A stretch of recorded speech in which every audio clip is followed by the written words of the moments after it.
Welcome. Why, oh, why, oh, why? Hey. Chronic, left, right, that's how I come. Left, right, hey. Ooh, yeah. Ah, boy.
To the Creator and His angel ambassadors. I'm your host, most burning like hope, Cosmon Cap.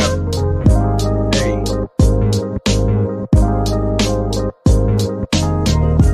Yeah. Today,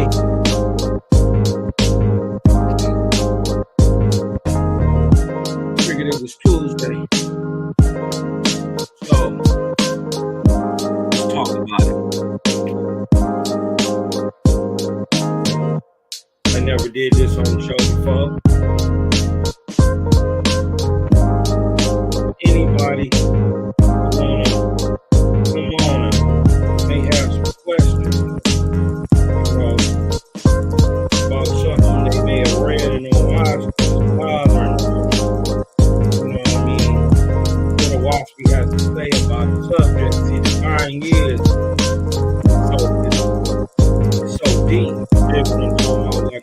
Like you say, being that it's all comprehensive and dealing with earth, air, and spirit. Called the Wasp. So you come in with answers and with questions.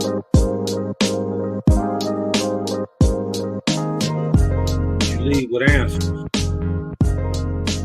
And the Waspy is definitely answering more questions than it is leaving you with. Shalom, peace to the faithers, Cosmonian, right back at it, man. Stepping in from Ooze, man. That's right, calling in from Detroit City. For anybody who would like to get on, man, I sent the invite.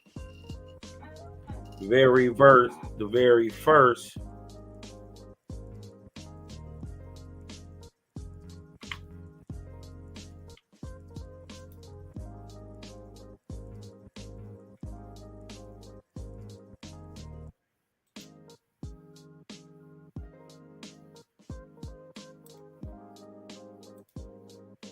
It's up at the top of the app, or it's top of the chat, excuse me.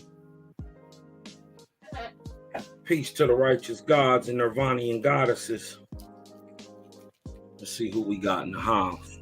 You dig what I'm talking about? We got Era Immortal. Peace. Sister Tikva. She said, Shalom, big bruh. Bless up. Bless up. Creator gang. Gang. Shout to the Nirvanian goddesses. That's right. Throw your vortexes up. My mighty iron sister from Brook Norm, from the north, she brew in the house. That's right. We got Jawed. What way, Jawed? Huh? Shalom, family. Create a gang. It's a creative thing. That's right. I see you dancing, she brew. Bronze Yo. Slide up in this thing like John Travolta. Hey. Bronze Yo in the house. I got some of that boom bap bliss banging in the background. Shout out to my boy Bugsy on the beat. Faith is mine now. On the lookout. Say shalom, dearly beloved. Huh? We vibing. It's the Cosmon night. That's right.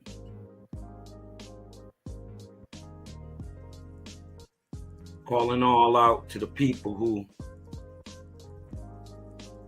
emitting all that vortex tonight. You dig what I'm talking about? The people of the moon. Got the young God himself in the building. Selah Shalom, peace to the righteous God. My brother, Selah Shalom TV. Y'all go over there, sub, like, share. Hit the subs, the likes, the shares over here. You dig what I'm talking about? I'm trying to make sure that I'm in the right area. You dig what I'm talking about? To let people on. You dig what I'm talking about? Any topic. You dig what I'm talking about? Any topic. Want to build about, talk about, maybe don't understand about. My brother Yaso Fit Vortexes. Peace to the righteous God. Yaso Fit. Create a gang. Fight. You dig what I'm talking about? Create a gang up in here. You bring them, we raise them. That's for the babies, the drujas, and the men. Huh? All praise to the Most High Creator. That's right. That's right. Peace to the righteous gods. Huh? Gotta give a one up to my brother Yaso Fit. He is the creator of the acronym gang. Gotta give him a little light on that. You dig what I'm talking about? Gods and Nirvanian goddesses. You know what I mean? I'll give him the credit for that. You dig what I'm talking about? What I'm smoking on. I twist me up a I twist up some of that this is my own Clemtown Runt and acai berry. This is the acai gelato number 49, the acai berry times the animal mint, and then I threw in my own Clemtown Runt. Crazy. You dig what I'm talking about? That's right. The boy got that thumb super dumb green. Whether you could tell it or not, that thing gang green. It's gang green. You dig what I'm talking about? You already know. Blowing on Zaza. Big stupid splipper ting. Look at that ting now. Long as them finger them. Big fat splipper ting. Yeah. Black Nino Macolini. Like that name. Vortex in the house. Global Purpose. Glad to see you. All praises, beloved. That's right. Peace and blessings to all. Okay. Now I'm looking on here. Anybody want to get on? Chop it up. Hit the StreamYard in the top. This is Let's Talk About It Tuesday. You dig what I'm talking about?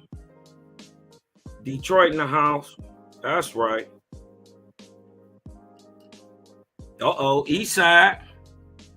What y'all know about the East Side? Huh? That's right. East Side in the house.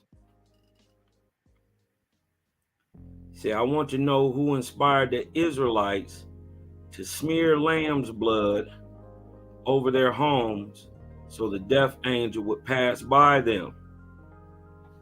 Okay. Well, really, that was a, let me open up my Owaspy.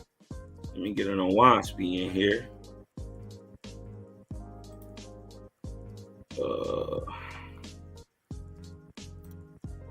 Let me open up a new one.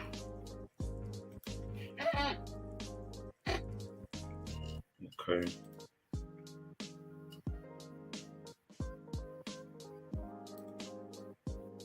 Make sure.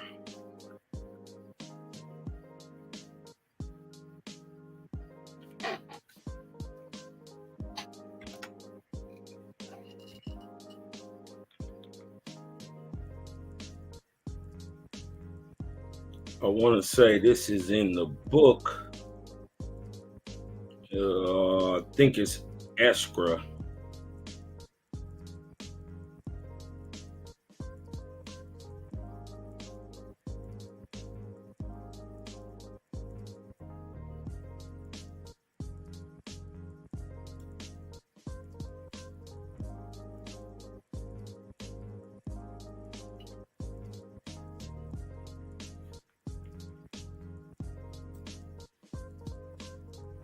Moses added that in on his own.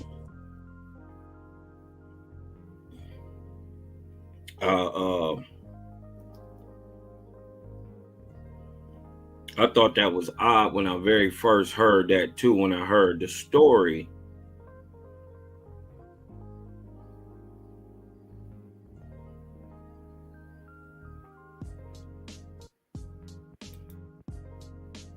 Of Moses, and they telling us in Owaspy. Let me see. They're telling us in Owaspy, don't kill nothing. You know what I mean? Don't sacrifice anything. You know what I mean? Thou shalt not kill. You know? That it would be, it seems almost counterproductive. You did what I'm talking about. And you would think it was somebody like Ball. You dig what I'm talking about? You would normally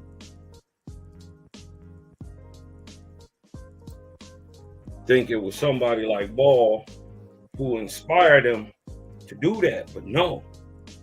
You got to understand, Moses was adept in all Egypt's learning and understanding. So the ability to lay a curse or protect from a curse or would have been known to Moses. And when you find out that it was Moses of his own volition that added that in,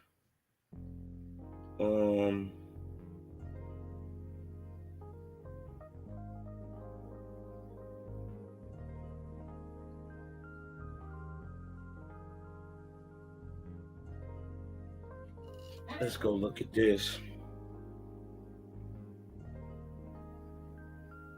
Because this has to do with the death of the newborns in Egypt, right? So,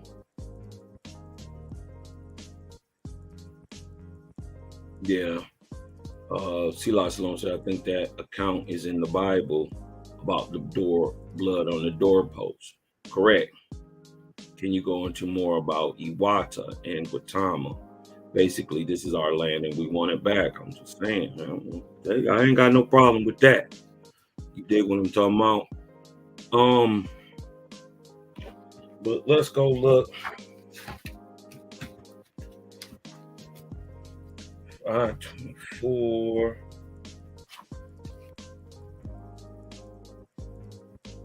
Now remember that story originally comes out of the Bible.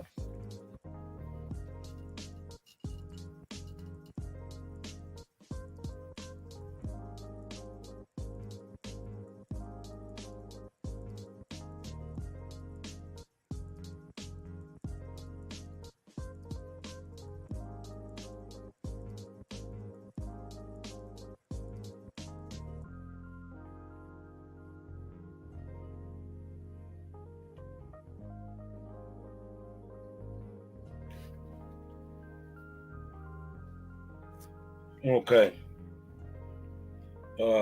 This is the book of the Arkaban.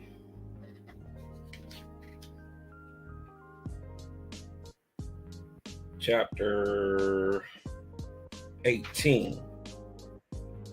And we can just start at 13.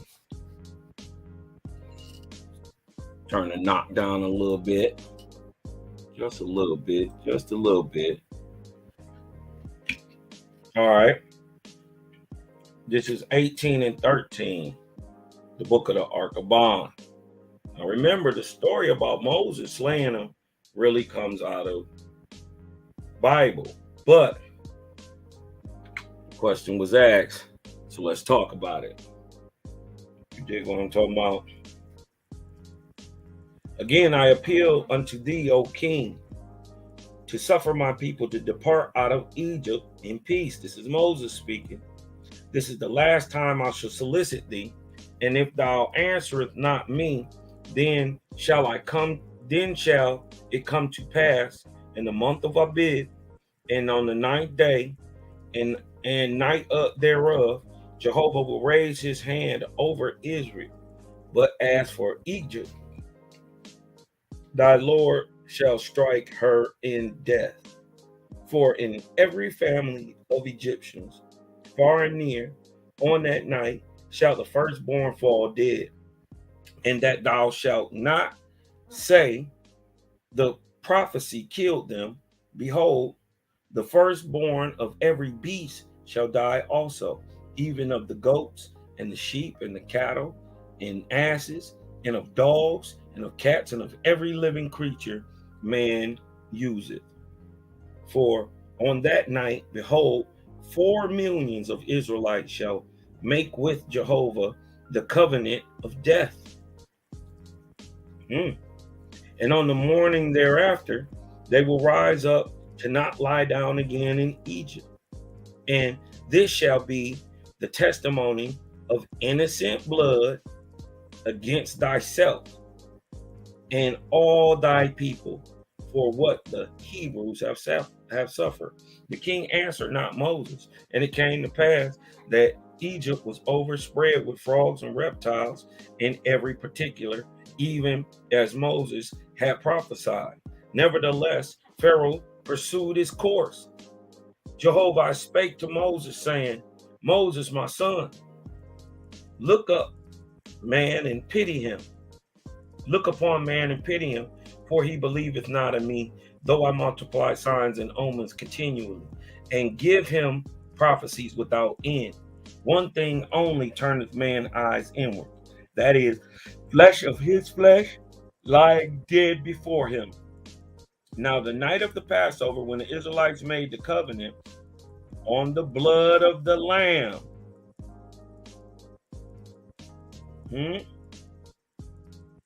a hot wind blew upon the face of the earth, and the firstborn of the Egyptians fell dead, both man and beast, and Pharaoh's son died. This is Nugan, aka Amos the first. His son died, and his brother's son, who might possibly be Kamos, and the firstborn of every courtier and every noble's firstborn, and all other people their firstborn, so that in every family there lay one dead. Pharaoh was now stricken, but not unto repentance, for evil was in his heart, and he cursed and Moses and the Israelites and swore an oath to destroy Israel, man, woman, and child, so that never more there should be one on the earth. And such a commandment he sent to his officers to fall to and begin the slaughter. As for the faithless, not many of them had slept all night, but were providing for the journey, so that when the morning came, and at the time of sunrise, they, every one, started from the different regions of Egypt. They went forth toward Succoth, westward. Now, as it reveals right here, it said, now on the night of the Passover, right? The night that the hot breath blew over or passed over Israel, and right, they made the covenant on the blood of the Lamb. What it doesn't say is that they killed the lamb.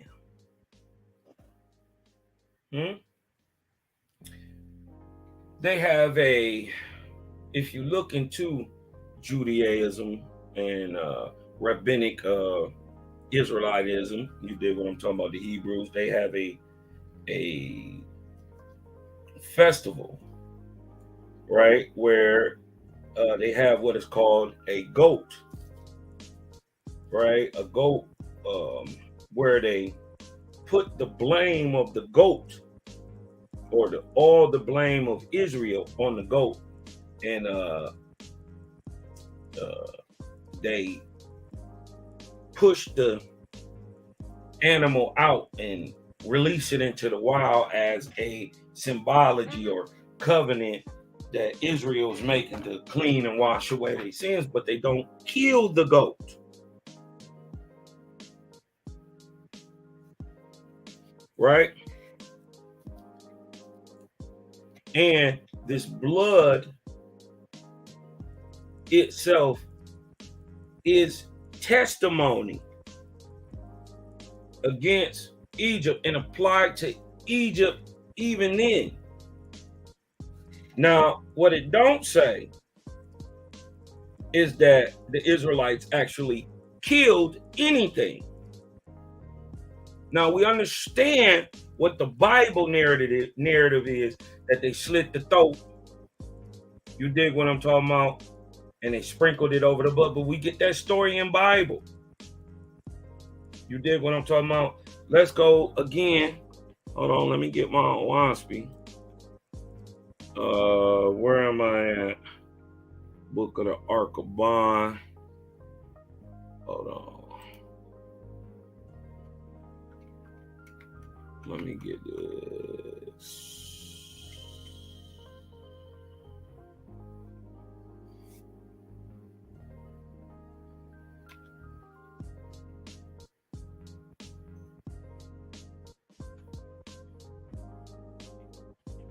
It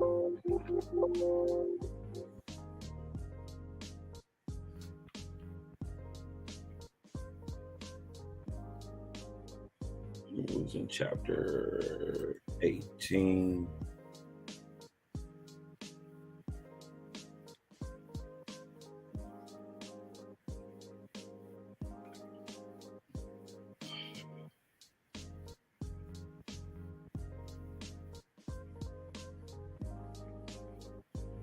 Let me show y'all. Let me share my screen with you.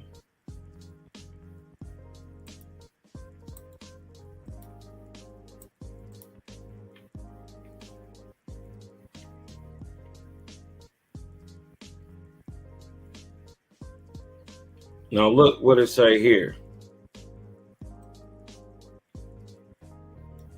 Now on the night of the Passover, right? This is when it's going down. When the Israelites made the covenant, right? On the blood of the lamb,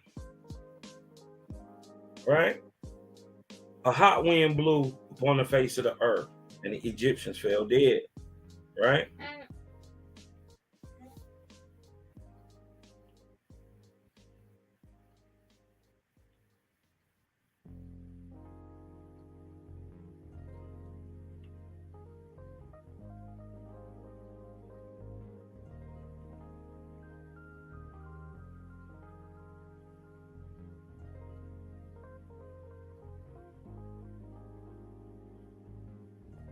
Now, I don't believe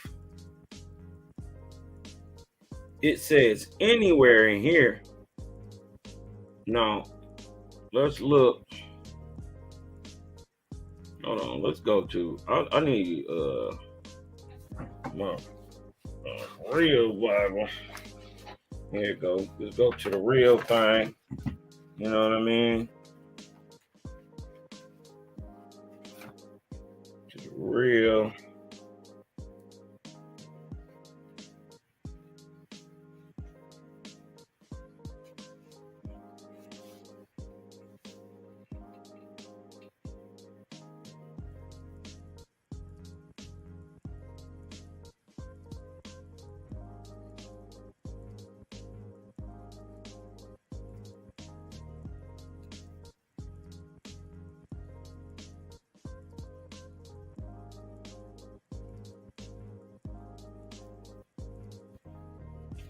So in truth,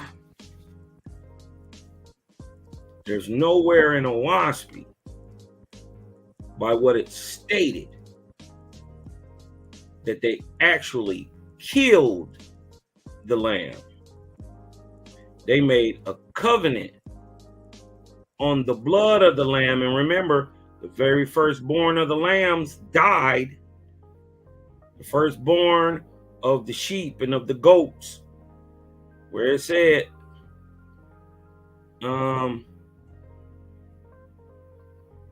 behold, the firstborn of every beast shall die also, including goats, sheep, cattle, asses, dogs, cats, and every living creature man uses. That includes the lamb. For on that night, behold, 4 million Israelites shall make with Eoah the covenant of death.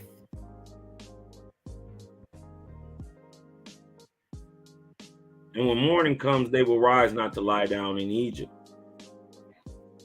Right?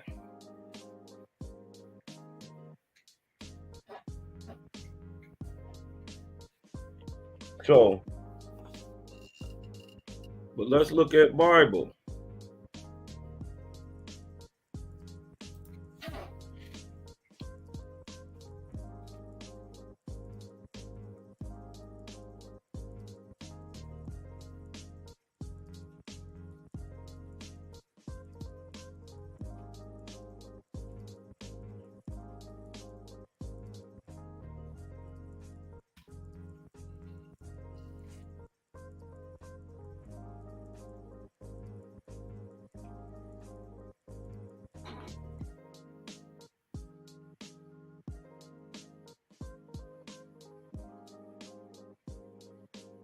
But look what the Bible say about it.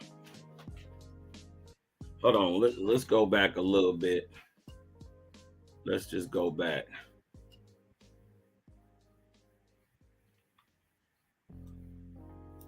Let's go to Exodus 12.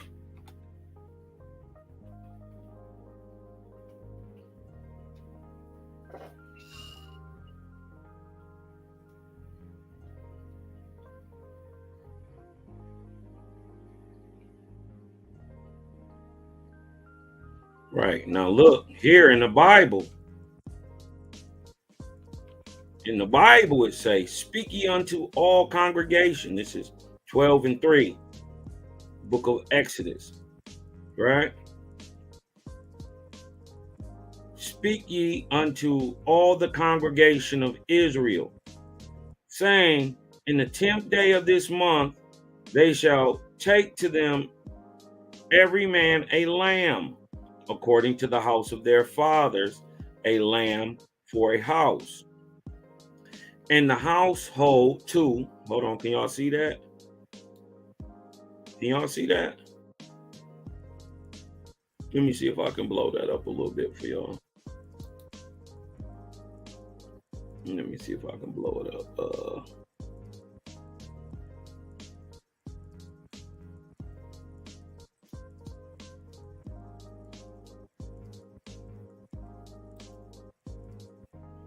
Okay. Right? 12:4. And if the household be too little for the lamb, let him and his neighbor next unto his house take it according to the number of the souls. Every man according to his eating shall make your count for the lamb. Your lamb shall be without blemish, a male of the first year. Ye shall take out of the sheep.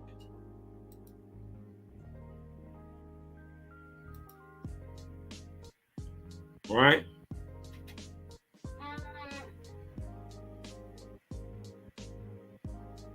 Out of the sheep or from the goats.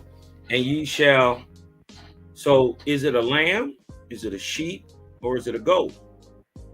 Confusion right here. And ye shall keep it up until the 14th day. But in a WASP, it just said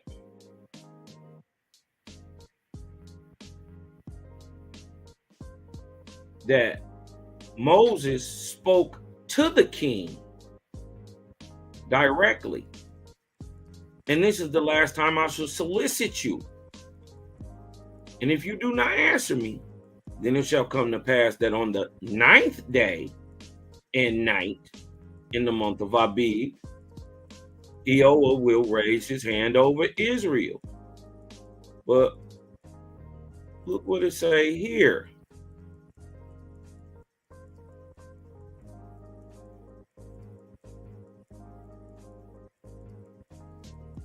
That in the 10th day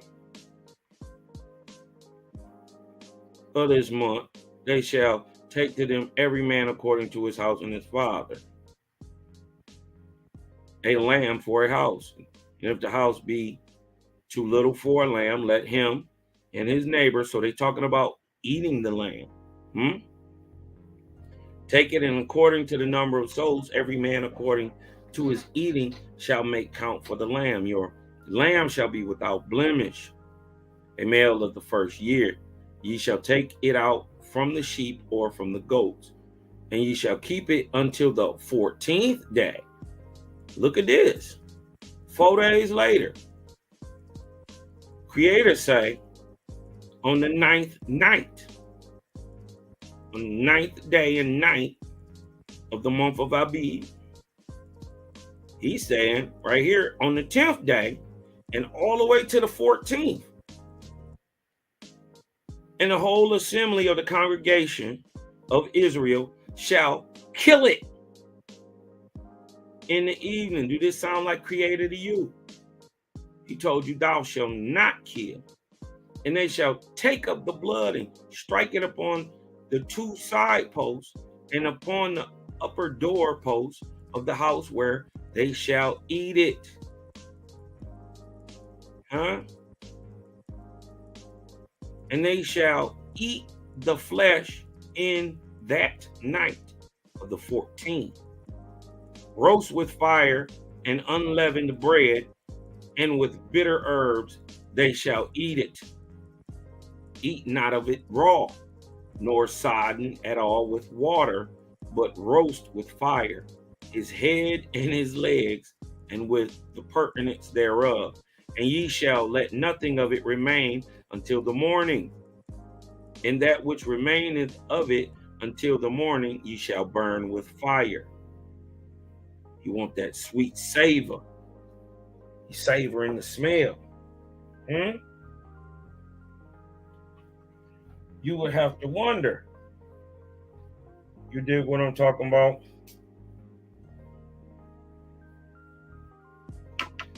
For people who didn't eat meat, for people who didn't kill and were non-resistant, how would this go down? That you burning goats and rams and sheep all night and then eat it when he tells you, hold on.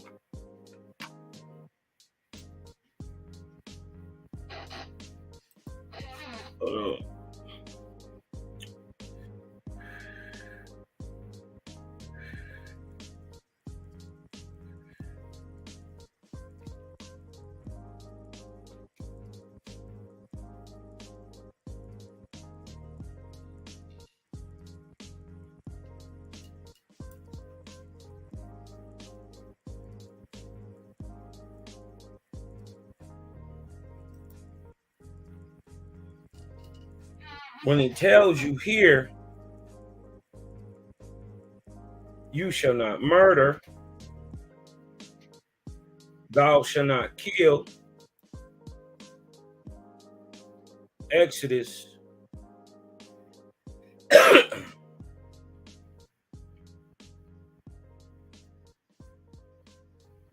thou shalt not kill.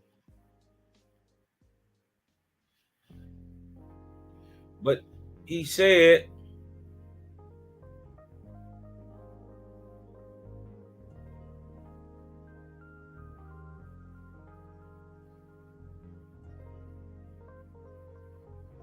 look, Exodus in 20 and 13 says, thou shalt not kill. But then this God tells Moses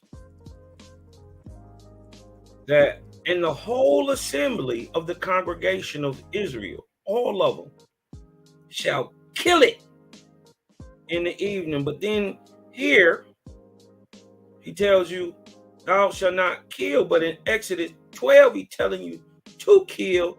Exodus 20 he's telling you not to kill. Huh? That's a contradiction right there.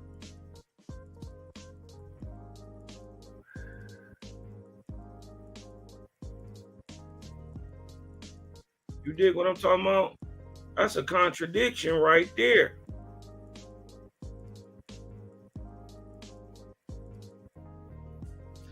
See, like I said, you the new Dan Calloway. We gonna bring out some good stuff on Gautama too.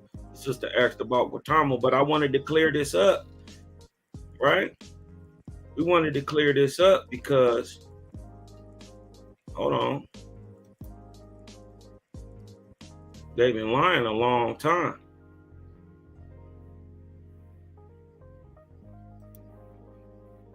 Watch this. Hold on. Let me get my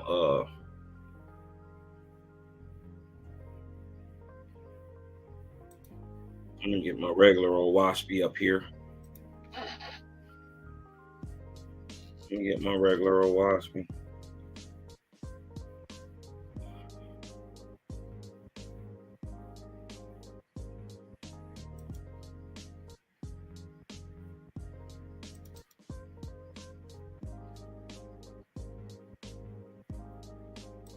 No.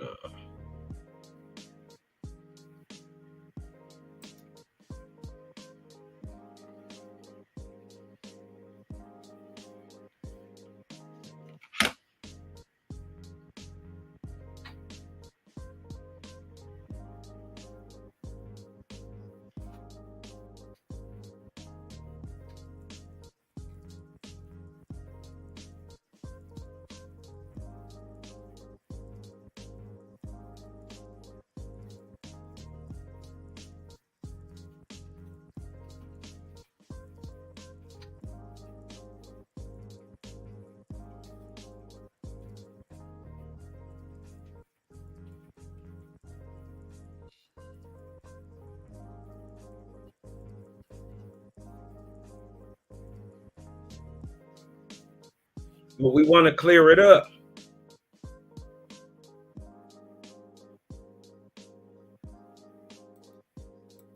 Let me blow this up. You want to clear this up. So, first of all, biblical God tell them to go kill some shit. And then tell them, thou shalt not kill. Contradiction right there. But Waspy and the creator say they made a covenant. They didn't kill anything. They made a covenant over the animals that was already gonna die. Why would the creator then turn around and tell you to kill something after he told you not to kill in Genesis, and then tell you to kill, and then tell you again not to kill after you done killed something? It don't make no sense. Not until you know the whole story. Not until you know that the whole story is a lie.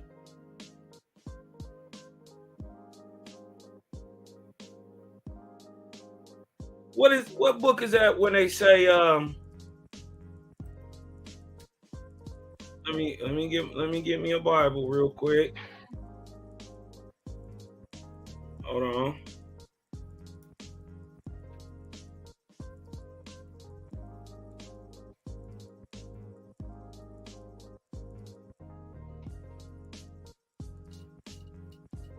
Jeremiah 8:8.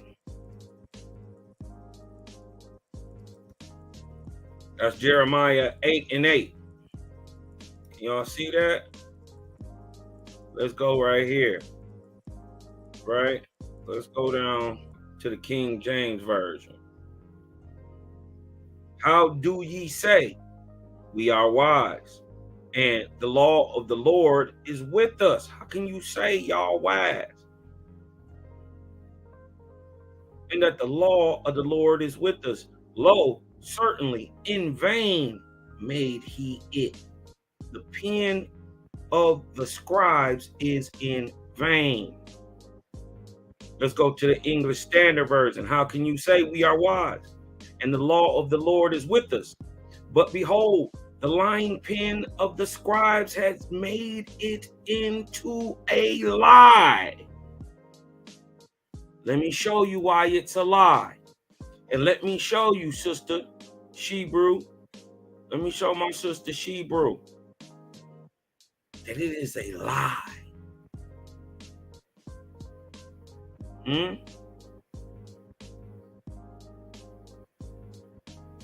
Right here. Because we know who the lying pen of the scribes is. Right? We know who the lying scribes are in fact.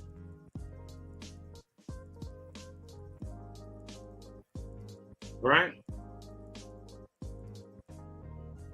This is the book of the wars against Jehovah. Pharaoh's scribes and recorders. Look at this. Pharaoh's scribes and recorders assembled in Kaona, and they appointed Phayah, an Egyptian, to write the departure of the Israelites out of Egypt. So this whole Exodus 12 the departure. This whole story about spreading blood and killing lambs and how a lamb for each house and sprinkling the blood, and you shall kill it in the evening, and then you shall take the blood and strike it upon or spray it upon the two sides of the post and on the upper doorpost of the house wherein they shall eat it. Now, you trying to tell me God was so the creator who you say you praise was so stupid, right, that he couldn't tell the difference between an Egyptian child or firstborn and an Israelite firstborn, or that he could tell the firstborn of the animals, but he couldn't tell the firstborn of men, so he needed a nigga to spread blood. The one thing he tells you to stay away from, he needed that to show himself. Which one of y'all niggas was with me? I need you to kill something, nigga. That's the dude. You under the God spell, because look what we find here. We find the lying pen of the scribes has made it into a lie. Has made what into a lie? Exodus 12. Huh? And you shall kill it in the evening and take the blood and strike it upon. He made it a lie, because look, Pharaoh's scribes and recorders assembled in Kaona, and they appointed Phayah, an Egyptian, to write the departure of the Israelites out of Egypt. And Phayah wrote the account and called it what? What? The Exodus of the Hebrews. Ain't this what's going on? And it was written and it was recorded in the king's house of records, and copies of it were sent to the large cities, and they were recorded also. And for such was the law of Egypt. Phayah, listen, Phayah's record was afterwards in 496 BC accepted by Ezra, the compiler of Tanakh, and is that which is known to this day as the first book of Exodus. So the lying pen of the scribes made it into a lie. Made what into a lie? The Exodus of Hebrews. But see, Owaspi go one step further. It shows you who the lying scribe is and when they wrote it. Circa 1546 BC. The Exodus of the Hebrews was written about 3 years after the Hebrews had already left. In between 1548 and 1546, this story was written. This fake story about killing and sprinkling blood on the door. The lying pen of the scribe produced that. Who is the lying scribe, though? This is what your Bible can't do. It's Phayah. And look, his record was accepted by the compiler of Tanakh. They took this lie, right? This conceptualization by Phayah, right? And Ezra wrote Tanakh, but then they came back and took the lie that was from Ezra and wrote the Septuagint. Huh? Remember, in Exodus, it told you not to kill, but then kill something. Okay, now look at here. In the book of Genesis, as it stood in the Egyptian records, was written by Akaboth and Duram and Hazed, and was the substance from which Ezra copied it through his scribes. The Egyptian records, Ezra copied it through his scribes, even as it is to this day. So, boom. When you hear shit like Moses killing and striking blood and eating raw meat when them niggas didn't even eat meat. If they ate meat, why would they get sick later when they ate the birds? You see how we shake the lie over here?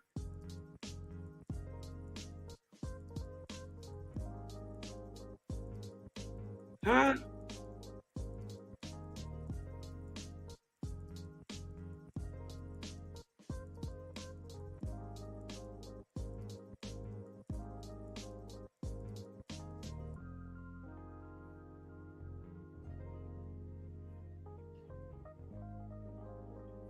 Now, hold on. But there's more. There's another way to look at this.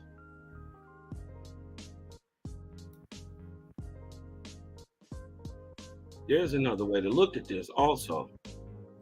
Watch this. Let's go to the book of Ezra.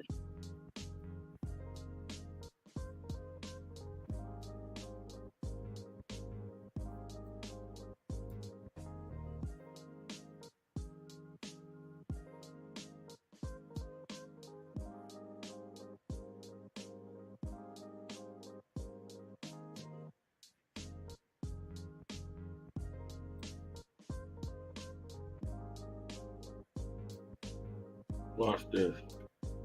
There's also another way to go about this and look at this from a different point of view, because Moses also added parts in himself.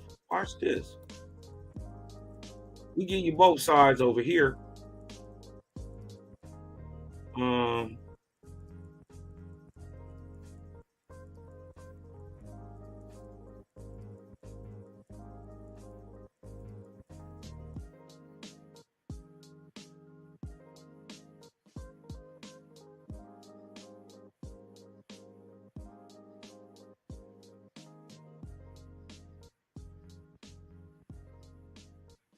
Watch this.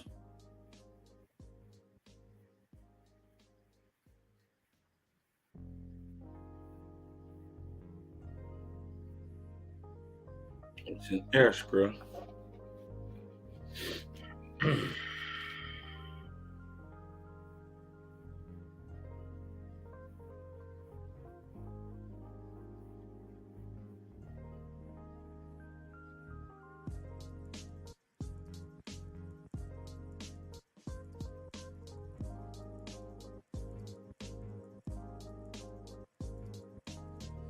Hold on, I know what's in here.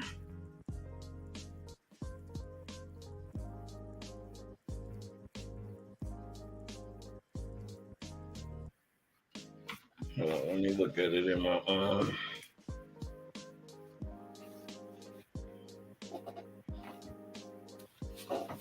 look at it in my Bible real quick. What's going on in the chat? I can't see the chat.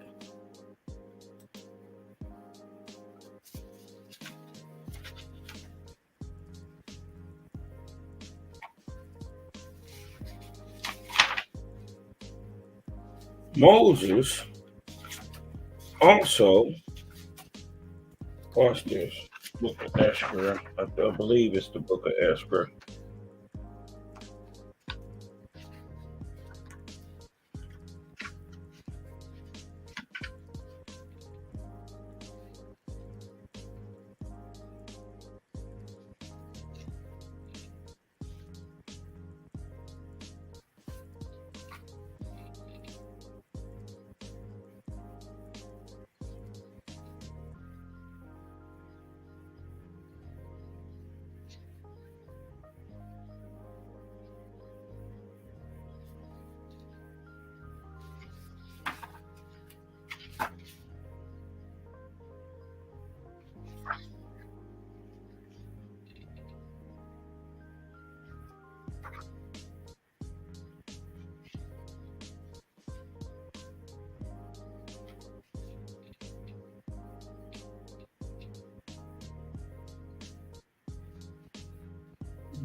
Let me look at this real quick.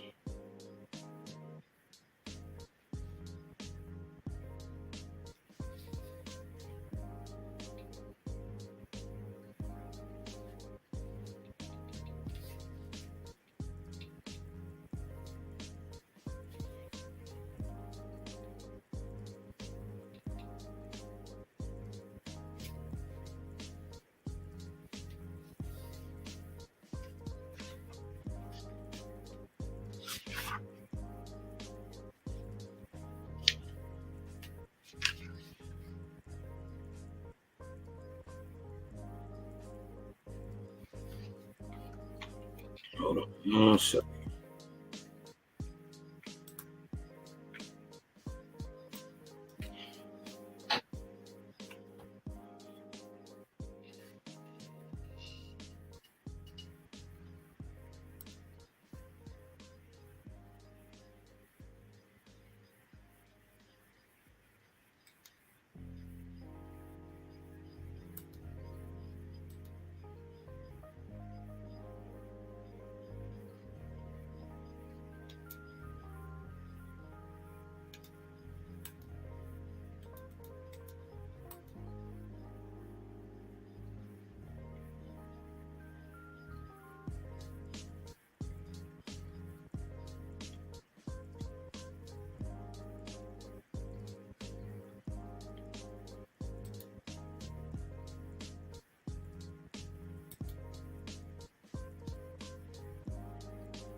Because let me just show you that not only in Moses' time, it was done in Capelia's time too, which is roughly the same time of Moses, the Ark of Bond, right? And just show that these things was being done.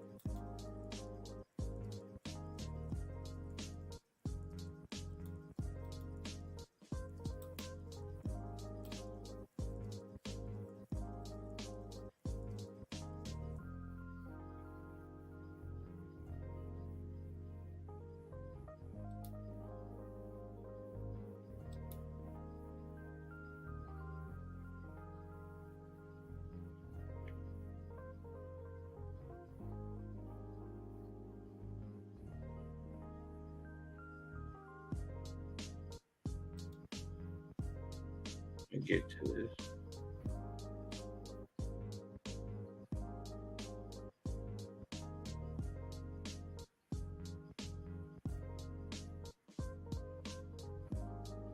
Here we go.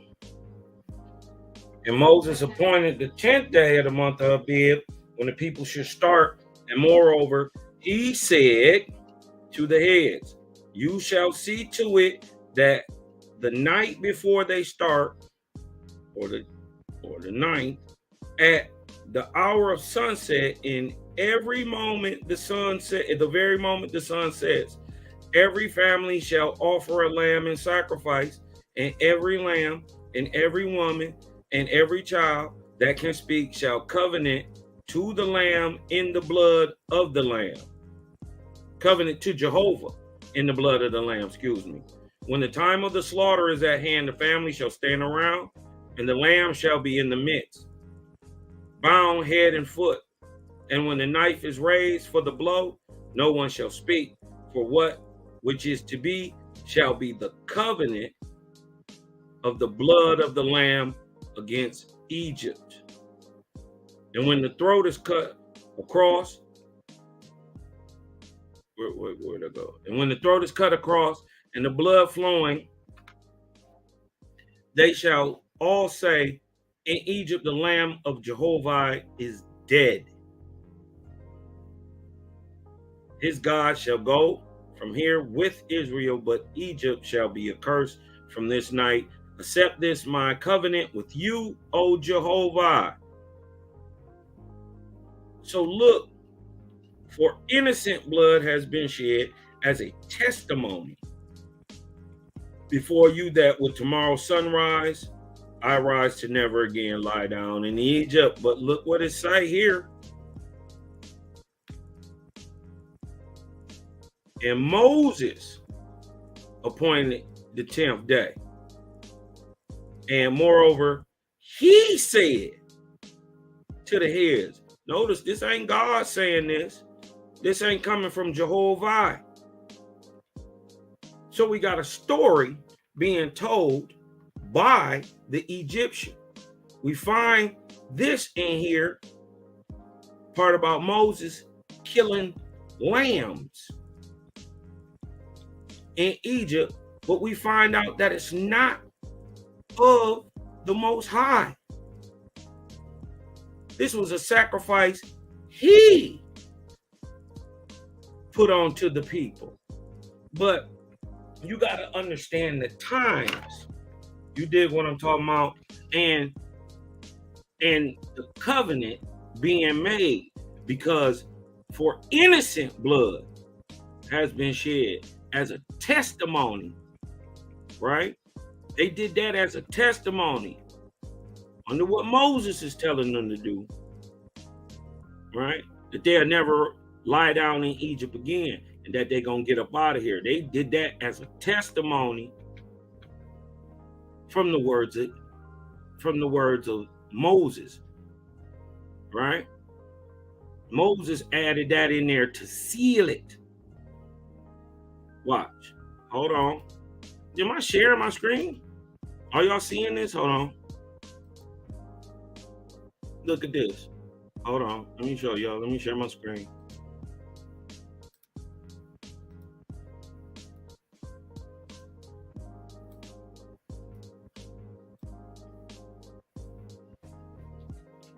So we got a lie being told about Moses.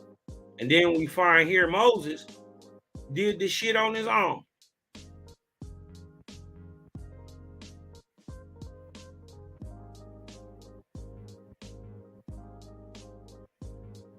Ain't no waspy dope. It give you his story, her story, and then the truth. Look at this. And when the time of slaughter is on hand, the family shall stand around, and the lamb shall be in the midst, bound head and foot.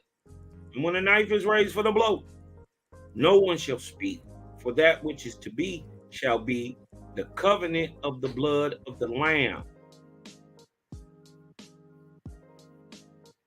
against Egypt.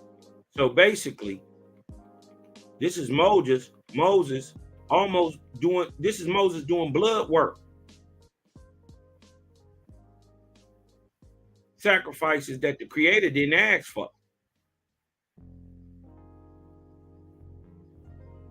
And when the throat is cut across and the blood flowing, they shall say, in Egypt the Lamb of Jehovah is dead. His God shall go from here with Israel, but Egypt shall be accursed from this night. You dig what I'm talking about? I'm just saying. Yeah, we're gonna get into you watcher real quick. You the new Jane Calloway for real, sister. On the lookout. Say Beloved Awaken Ministries discussed that in her lesson. It speaks about that in the book of Ezra in the Owaspi, on how it was Moses' own account, beloved. Right, that's what I just brought out. But they don't never tell the other half. That is still a lie being told by the lying scribes, and it was brought about in the Bible from the lying scribes, but we find here in the book of Esther, right? The whole other side of it, the truth of it.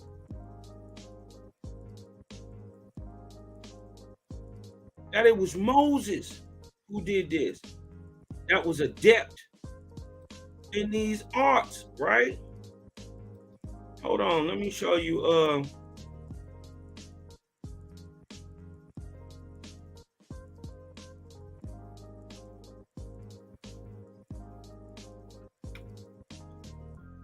Because in the time you did what I'm talking about, the times was more savage. And even though he wasn't asking for blood, look at what's happening here. Therefore, the God, this is Capelia. Therefore, the God of the heavens says, you shall no longer pursue the sacrifice of human blood, but instead you shall make the blood of the lamb sacred. So this is why Moses would use the lamb.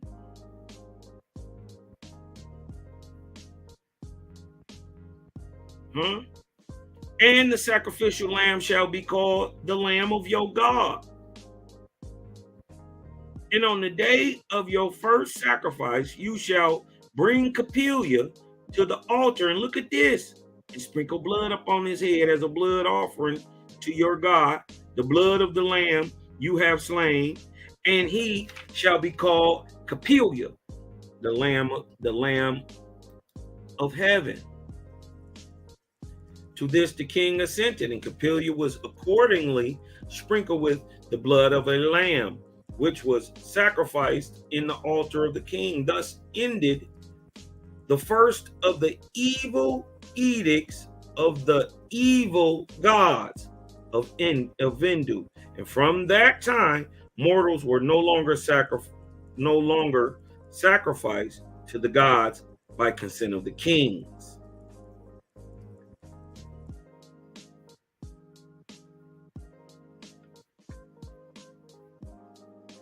So that's the true truth of it, that the story we hear of Moses is a lie in Exodus. But we find out that in the story, hold on,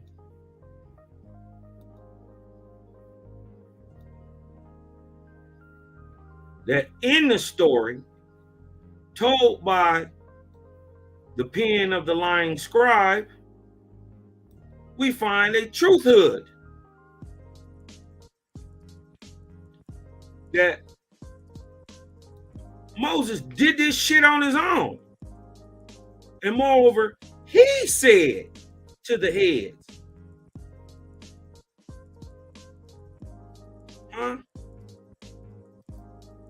So that's the front, the back, the side, and the truth of the slaying of the lamb.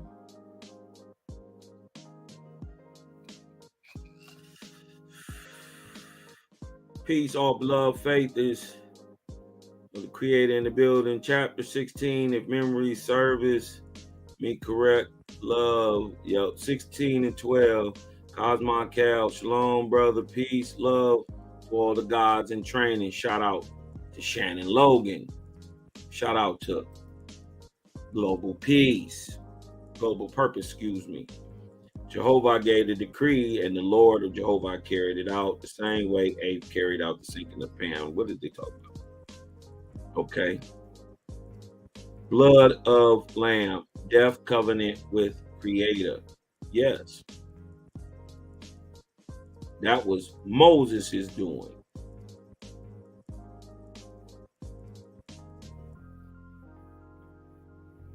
Right?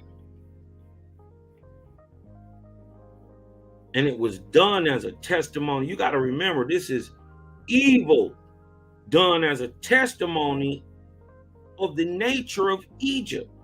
A one-time event. Moses added this on himself.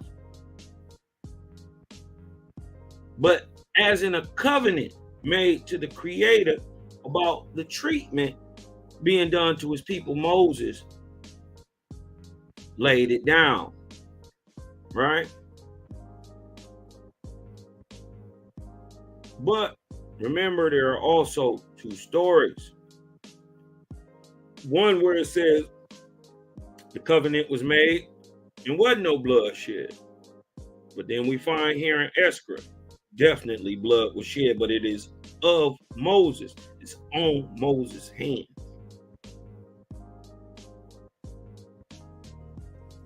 And he would have known, just like Capilio knew, that it is through this ritualistic and one-time event that all this got to stop. After that, there ain't no sacrifice till the overthrow of the peace policy in Israel. There is no more slaying of the every other time after that. After they into the wilderness or whatever, they have the what they call the scapegoat.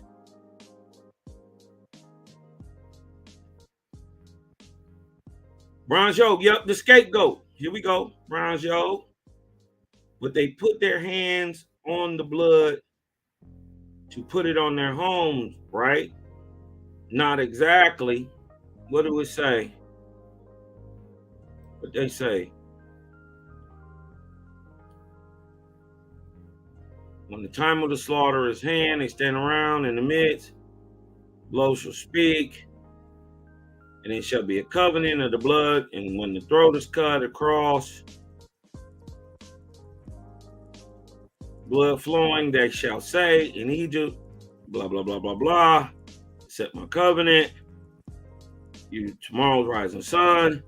Thus went Aaron and Akkad, bearing this message to the heads of the houses.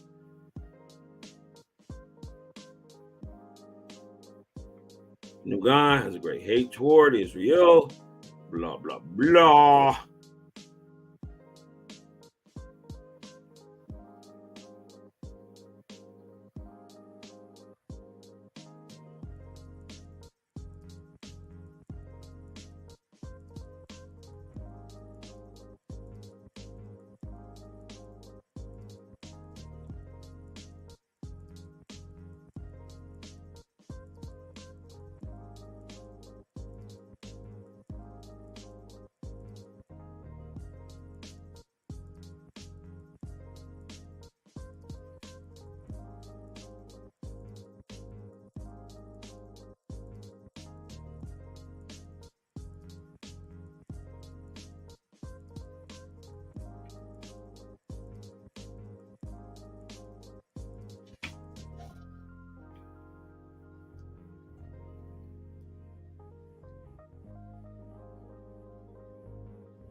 There is no where it say that they actually spread it on the door, or that they ever touched the blood at all.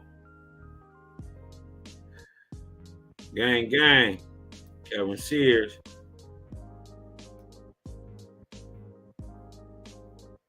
Did it speak of that beloved Hebrew? No, it did not. Right? The laying on the blood. You see how the story get twisted? Because he told a lying scribe, wrote a totally fabricated story, right? That even in the best fabricated and lies, there is a sliver of truth. And one of the minute truths that he told was that a lamb was slain, right? But then he said they went out and did this whole thing. They cooked it and ate it and did all that. It don't say none of that. That they painted the blood on the doors. Don't say none of that. So this is why you gotta get the truth of the subject, right? Hear both sides and then weigh them against the middle. Because even though the lying scribe Fayah told a point of truth in the overall lying text called Exodus, called the Book of Exodus, that is a lie. It's a made-up story, fabricated. And it was accepted by Ezra years later and written down as truth, not knowing that they wrote lies in them times, and Ezra, thinking that this is the real deal, just copied it down. So you find Moses did of this, but then you find a lie in there. Like they cooked it and ate it and spread the blood and then burnt the rest, and then you did all that's extra. So you got to get down to the get down on it. See, like Shalom say, that's not in the Owaspi account. Exactly. That's what we got going on. And this shall be testament of innocent blood against thyself and thy people, for what the Hebrews are so.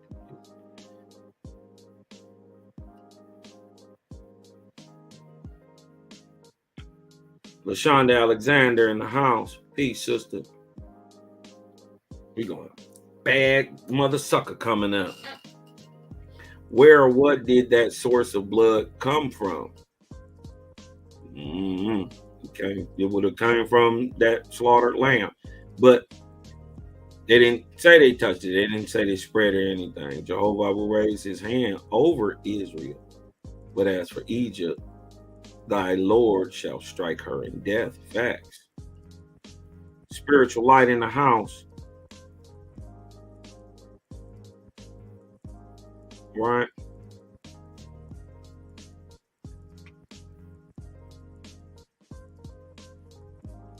Let's get to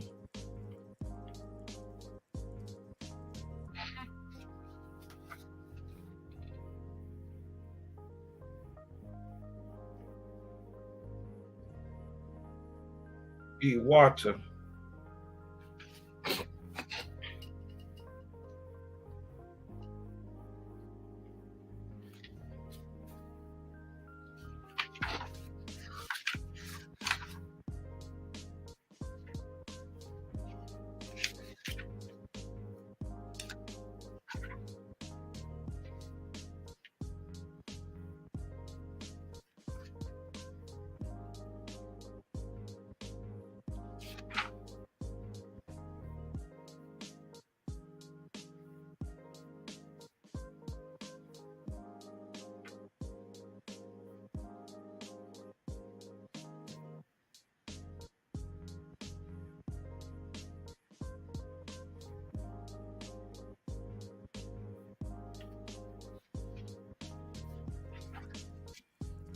No, it's the first book of God.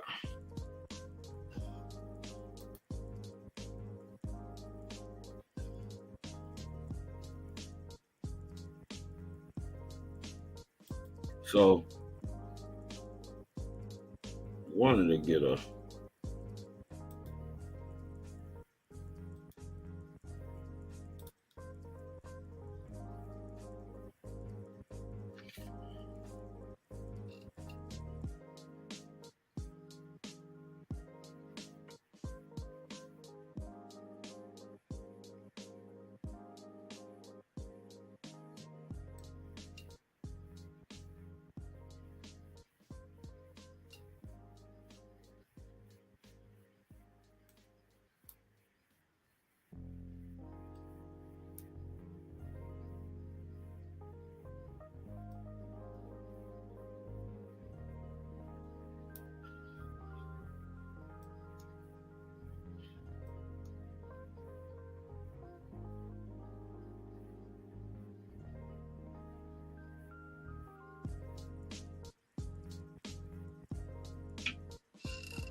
this was an interesting part. Now, this is, if y'all want to learn about the 10 great Algonquin kings of America and the first 18 Negroidal tribes of America, go back and look at, I think it's video number 4 by the same name, right?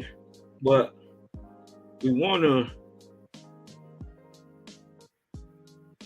get back. I want to show y'all something that's very interesting.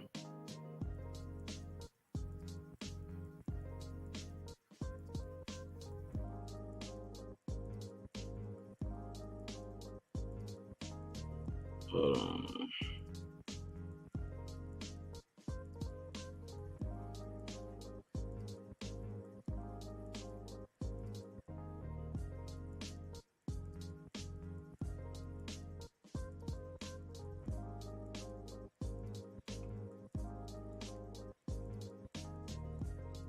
let's look at here. Let's look at ancient America for a minute. Let me get into. Hold on. Can I blow this up?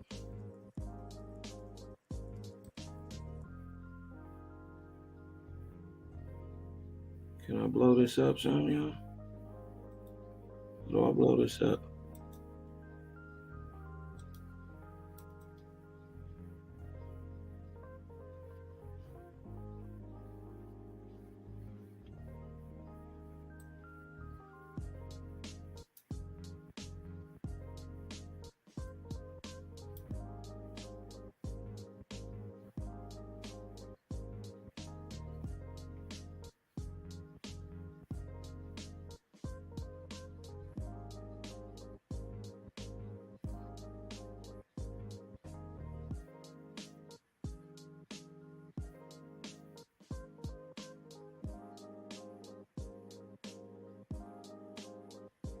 Can I blow this up for some reason?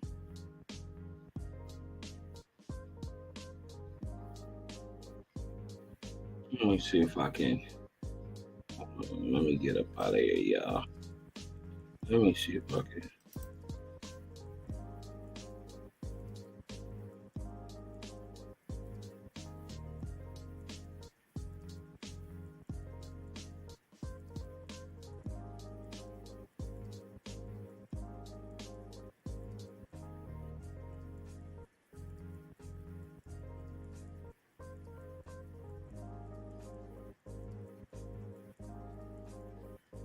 Let me see if I got. Hold on 1 second, y'all.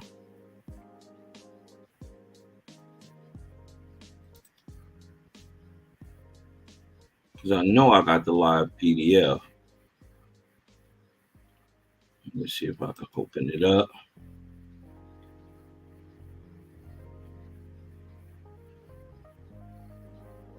The act was a one-time event, as it explains in content. Moses appointed the month of Abib and the 10th day thereof. The 9th day. Right? And Moses said the 10th day, and he said to the heads, every family, offer a lamb.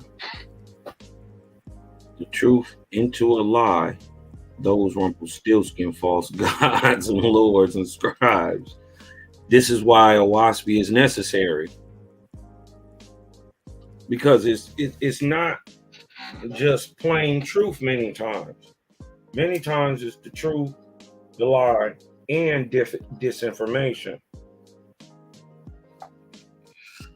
All being told at the same time. You dig what I'm talking about? Crazy, right? I want to show y'all this. Oh no.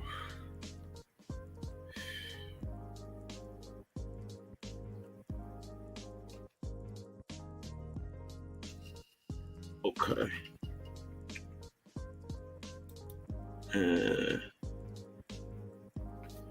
let me go to the book.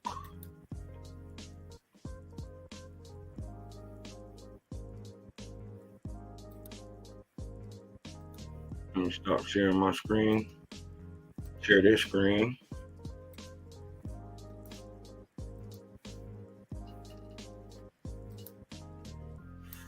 Okay. Now we can blow it up.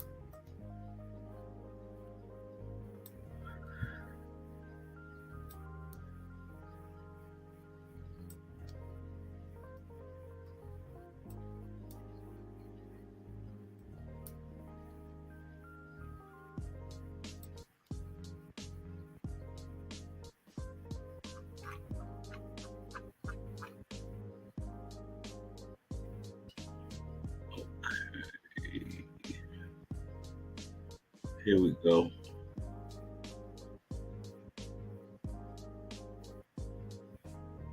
This is the first book of God, chapter 25 and 9, right? We want to show here, even though Owaspy describes these people as not the most learned people, but they were industries. And they did have science and metallurgy and the capability of great building. Remember, these people stayed in capitals, in cities. Hold on, let's go back up here and look a little bit. The fifth great king was Penambata, king of the city. Not reservation, not no mud hut, not the long house, not no wigwam, not no dirt hole. He was in a city with multiple level buildings. They finding them everywhere, all throughout Meso and South America, and we now finding them, many of them here in America. The cities that they tell us about are much older than we think. But let's go down here to 9. We want to see what's going on in the mind of the people. Shout out to the sister Tikva. Let me see if I can blow this up a little bit. Oh. Here we go. Okay, my bad. Let me see if I can get this back over here.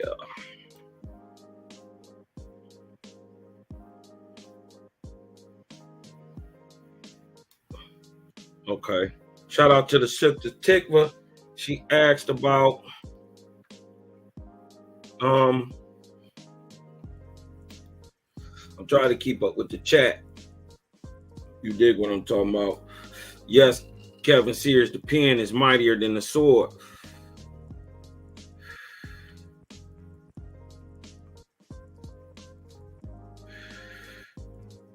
But look, Sister Tikva asked about the big dog, the American prophet, huh? My people now, your people now.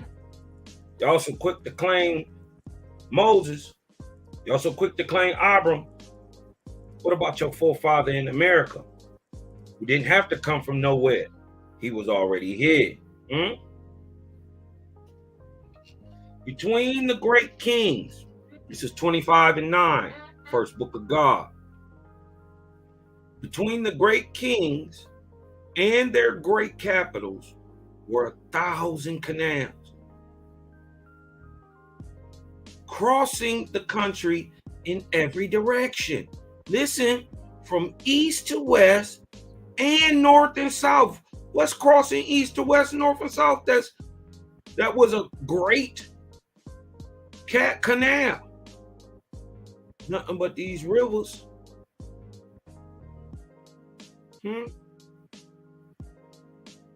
From east to west and from north to south. So that the seas of the north, when they talk about the seas of the north, they're talking about Michigan, Lake Michigan. They're talking about Lake Huron, Lake Ontario, Lake Superior, or what is known as Hula Hula Pond.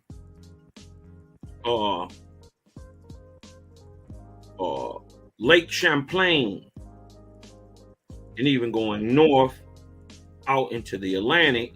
These are the seas of the north, right? From north to south, and the seas of the north were connected with the seas of the south. What is the sea of the south? The Caribbean.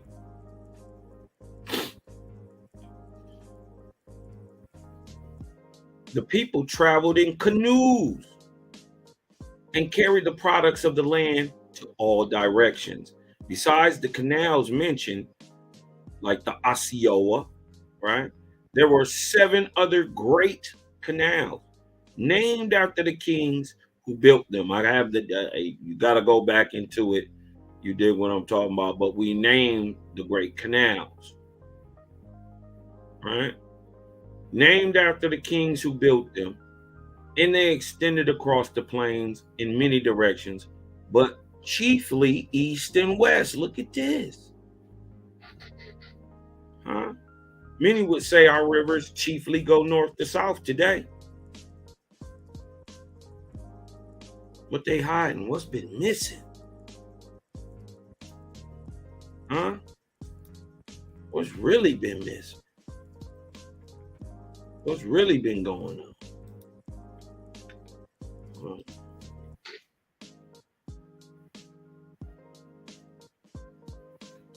Right here it goes into the name of the 7 other. And these is like the Missouri, the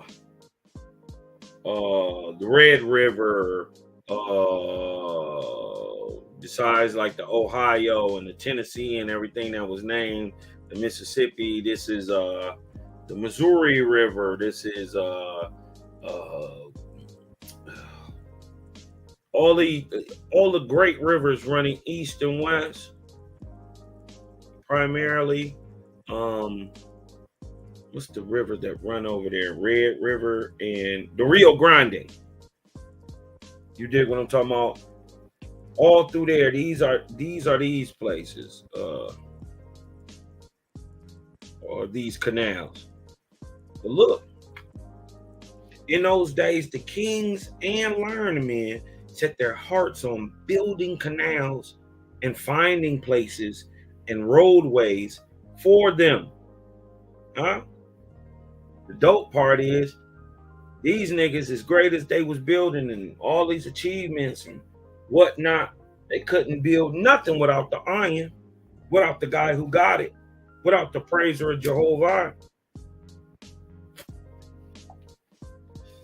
So understand that truly the learned men in these days, from 7053 BC to 3953 BC, or the 22nd arc cycle, or the arc of Lu, right after the creation of man, from this time, in that time and previous to it, but from 7000 BC, right, we find them building canals and finding the place. The learned men were the praisers of the Most High, the iron, huh? And the great glory and honor of man at that time lay in this achievement in building canals and finding places and roadways for them. And God, right, Yichi, perceiving the virtue and wisdom of men, sent his angels to teach man the mystery of canal making, to teach him to compound clay with lime and sand. What did that make? Concrete. And to hold water. To teach man to find the gal, or the level. Huh? This balance, right?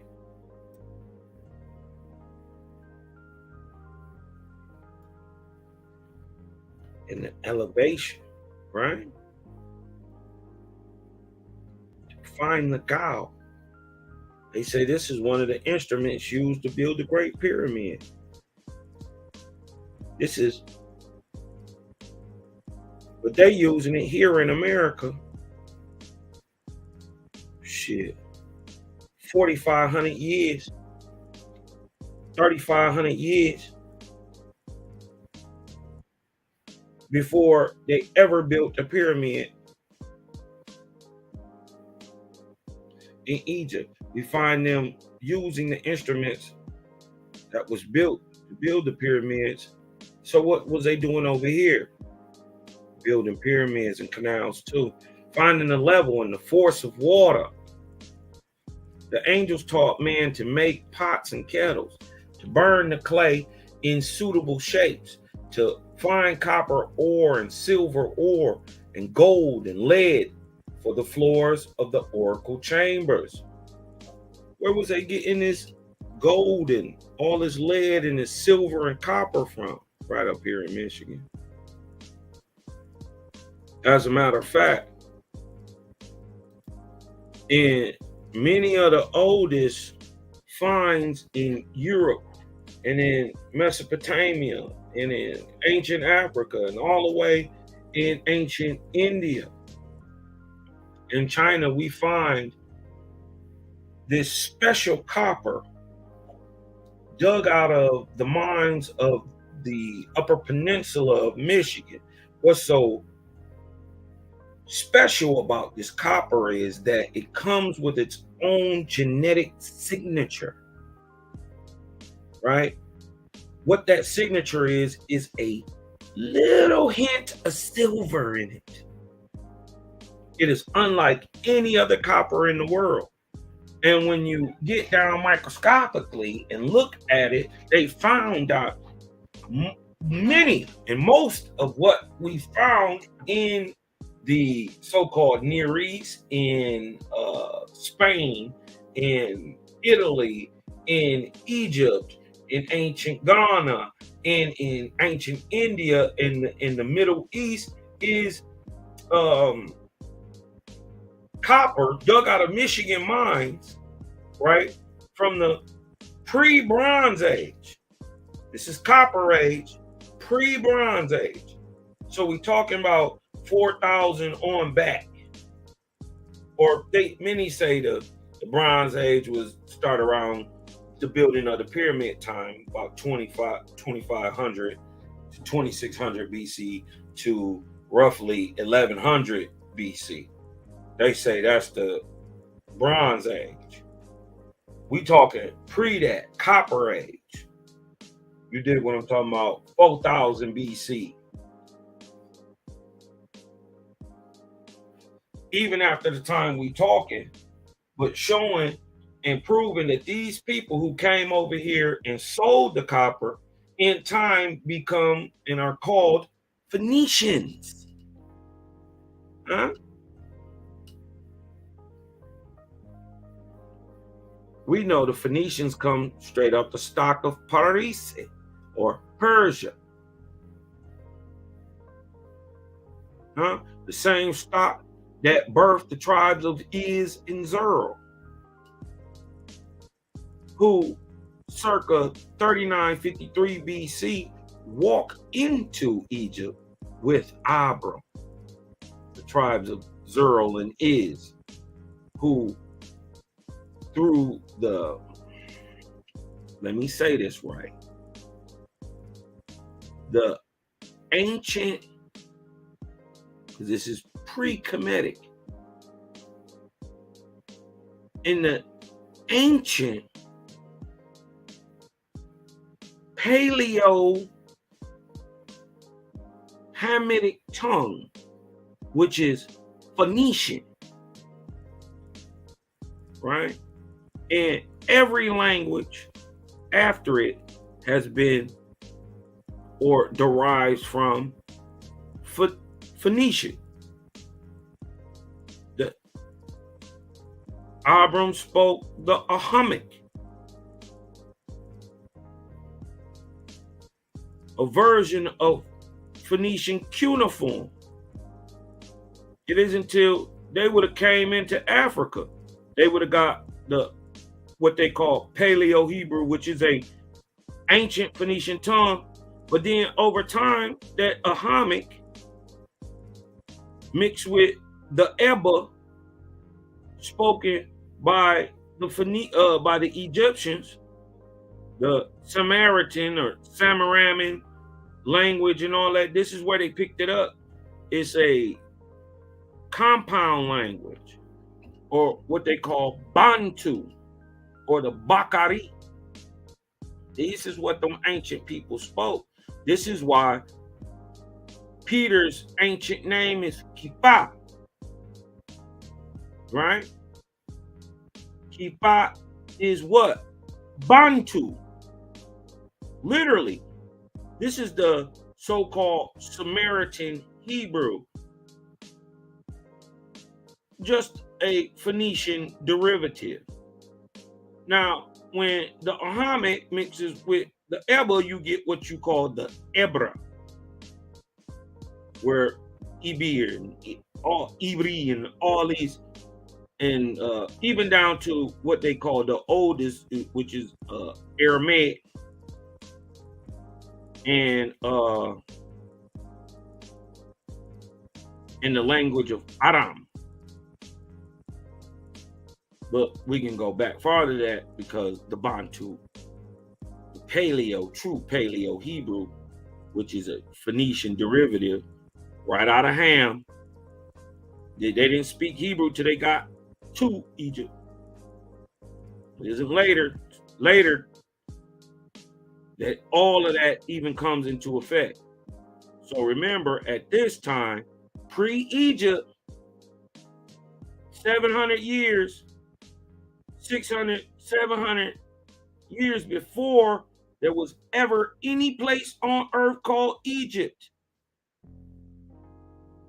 we find Abram speaking Ahamic, the language of the oracle, or the language with three meanings.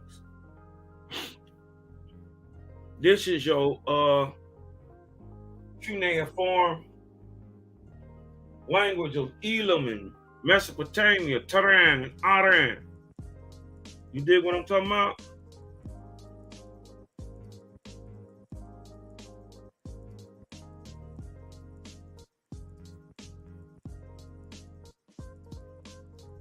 But let's get back into this. Let's get back into this. The angels taught man to make pots and kettles, to burn the clay in suitable shapes, to find copper ore and silver ore, and the gold and lead for the floors of the oracle chambers, clean and shining, white, suitable for angels. Look at this. Look at what they building. They tell you it wasn't nobody here. They tell you these people was basically cavemen. But the people finding the level, the altitude and the latitude and the force of the water and what way we should cut the ground to make the water flow properly. This we on massive levels. They carved out the Mississippi, the Colorado, the Rio Grande. These are works of man. Huh? The angels also taught man to make pots and kettles. Right? Let's go and look at some of this stuff. You know, that they find there. You dig what I'm talking about? Let's bang the vibe real quick. Get the vibe turned up one time. Let me go find some things real quick. Be right back at it. Yeah. Taking in from the nebula.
Check for now, Daisy.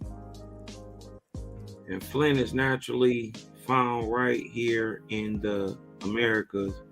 That reminds me of the old classic cartoon called The Flintstones. Ooh, those long canals. Names look like typos, right? Watama. Just going back and looking over. That's all we got is patience, beloved Cosmon Cal. Okay, that's what's up. Likewise unto you, beloved Global Paul. Okay, so let's get back to it. Right? So we find man here, not in America, not no dummy, being taught by the angelic host of the Creator, about the mystery of canal making, to teach him to compound clay with lime and sand to hold water, making virtual waterproof or cement or concrete.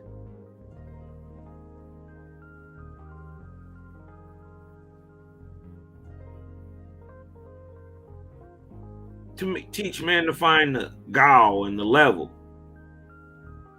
Your plumb bob and your level, your compass and your square, and the force of water.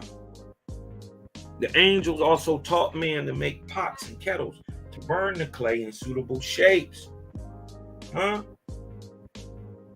Drinking vessels and all that stuff. You dig what I'm talking about? Let me watch this.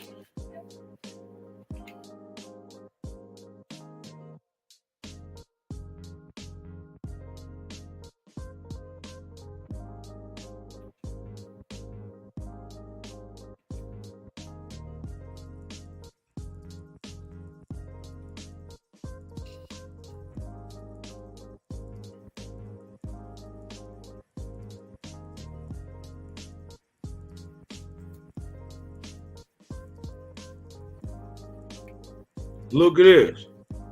Look at the type of stuff. Can you let me make sure y'all can see this. So I want to show this to you.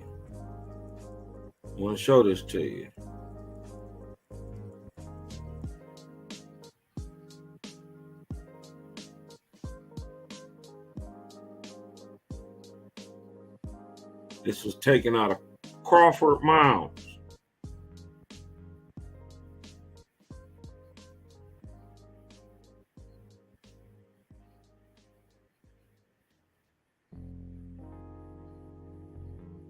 Northern Michigan.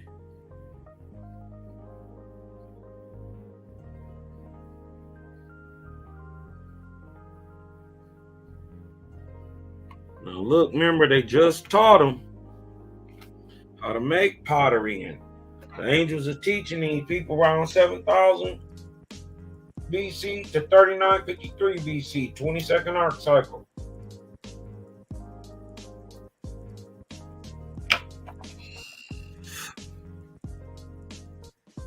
I don't want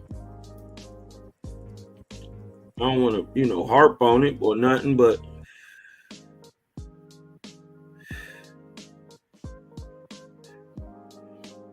look what they say though.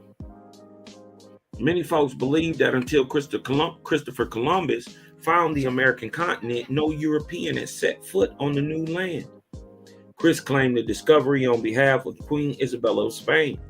The only problem was that vast amounts of evidence, pottery shards, tablets, worked copper pieces, and so on, suggest that the continent was previously visited by Vikings, Celts, Phoenicians, here we go again, and Hebrews. This evidence has been typically found in the form of carved tablets and other artifacts buried in mounds. Such mounds have been found throughout eastern United States as far away as in Maine. Michigan joined the list of the Mound States in 1891 in the little town of Wyman near Edmore. Man, they knew about these mounds. Or you know what? They didn't always know about the mounds. They knew about mounds because they had been digging them up before. But finding the ones in Michigan, high up, untouched, even by the Huron tribes, even by the Algonquin natives, even through war, when the Iroquois came through here and smashed all this shit. They found many of these places untouched. Right? J.O. Scottford, a local farmer, was digging some post holes for a new fence when he unearthed some ancient pottery. Further digging in the nearby mounds revealed buried clay tablet with an inscription in an unknown language. Word spread around town, and it wasn't long before an army of folks,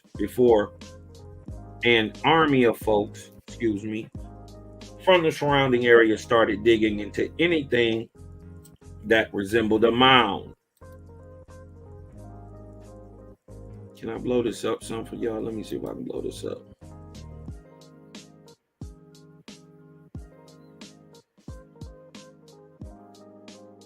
Don't look like it's letting me.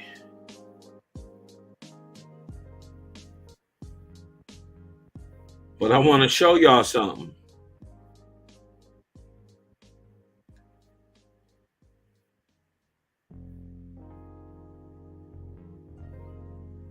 They say this is, watch this, hold on. Say it's an unknown language. Identifying the artifacts, wait a minute. Experts were called in, and when they met with no success in interpreting the tablets, they proceeded to label them all as fake. Many local folks believed the professors were wrong in identifying the artifacts as fakes,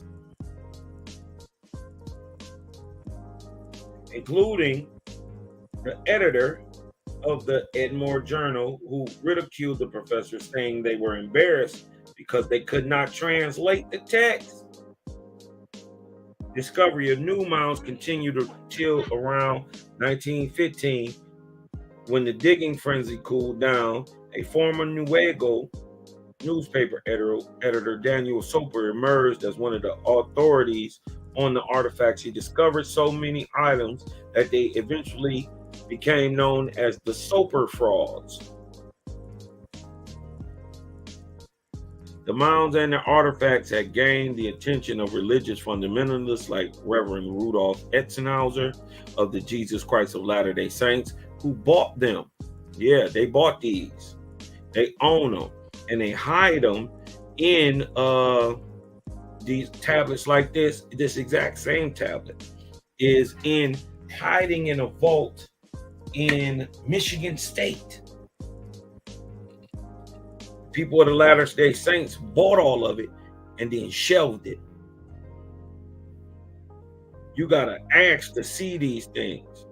But I want y'all to take a good look at this chart, because I'm about to blow your mind. Jesus Christ of Latter-day Saints and a Detroit Catholic priest, Reverend James Savage. For the most part, the interest in the mounds and the artifacts had waned, with only an occasional rediscovery. Most of the relics have been stored away in musty museum basements. Yup, it's in Michigan State. You dig what I'm talking about? But I want to show y'all something. Dig this. Y'all see that? Y'all see this? This letter right here? This letter right here? This name in the middle of this triangle, right? I mean, the middle of this circle, right? I want to show y'all something. Look at this. See this right here? It's not read left to right. It's read right to left. And it says E, O, Ah.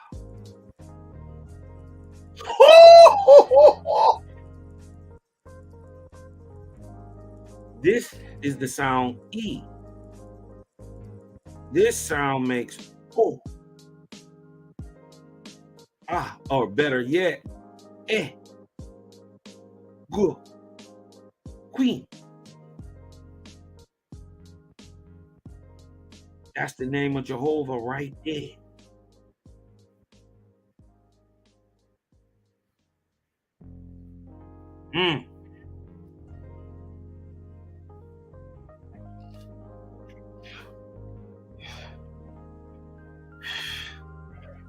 Bringing it right back to a pre-Phoenician tongue. They say there was a time in the world where all men spoke the same language. Well, when was that time? Had to be right after the flood. 17th, 18th arc cycle after the creation of man. Funny, around that time we get stories like Cholula and the builders Shelhua and giants back on the building these massive towers who get bombed by a god who is worried about them catching up on his ass,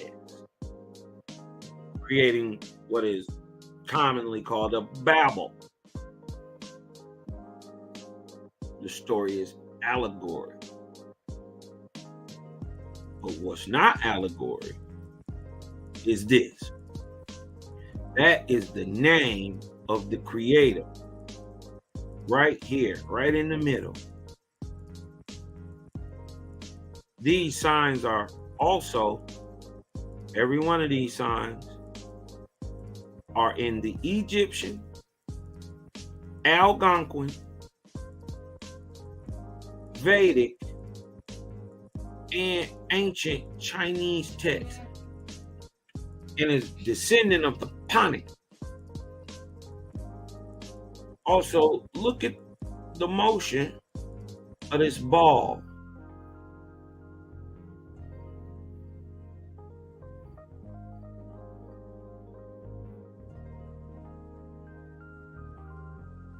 Almost look like Tao Sang, the great serpent, our sun, or could be even our planet in motion around the sun. Here's the moon.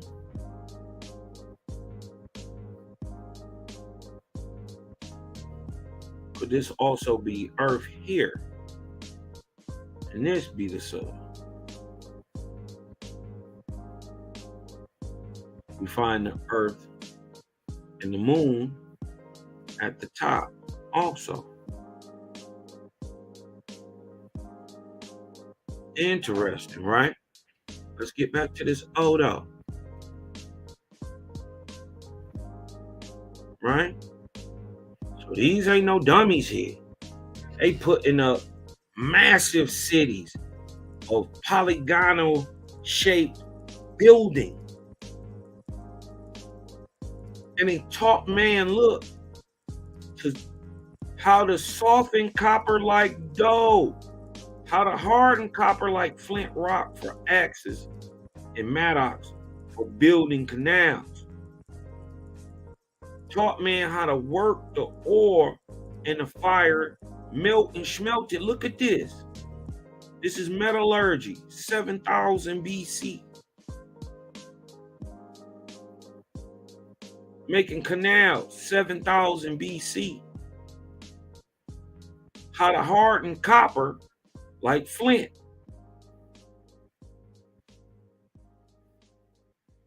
That hardening process turns into what we know as bronze. 7,000 BC, way before it hit over there in the Middle East. Because it comes out of Africa. We see the first people doing this in Africa, roughly around the same time. Because they go 4,500 BC, the Hamitic African saves the European for the first time, 4,500. So great was that saving that they end up naming the whole continent. You dig what I'm talking about? After this Ethereum God, she raised them niggas up. She did a great work. You dig what I'm talking about? Let's get into it though. Let's get back into it.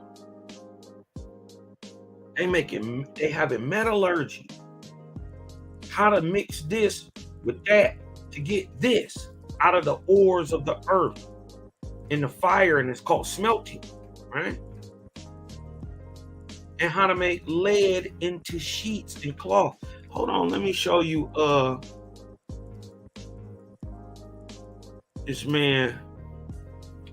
I think his name is Father Crespi.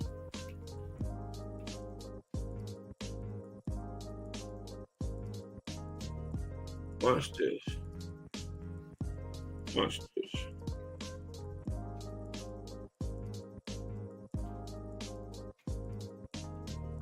I believe his name is Father Crespi.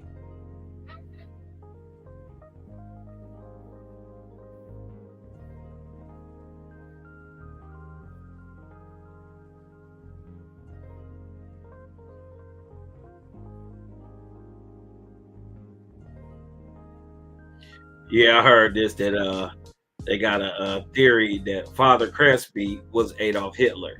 I don't think so though. But I think this is a good one. I want to show y'all this. Right? I want to show y'all this real quick. Let me turn it down a little bit.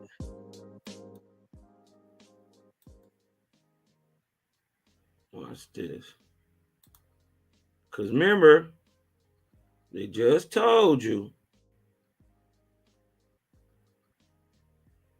They just told you that they taught man how to soften copper like dough and how to harden copper like flint rock for axes and mattocks and building.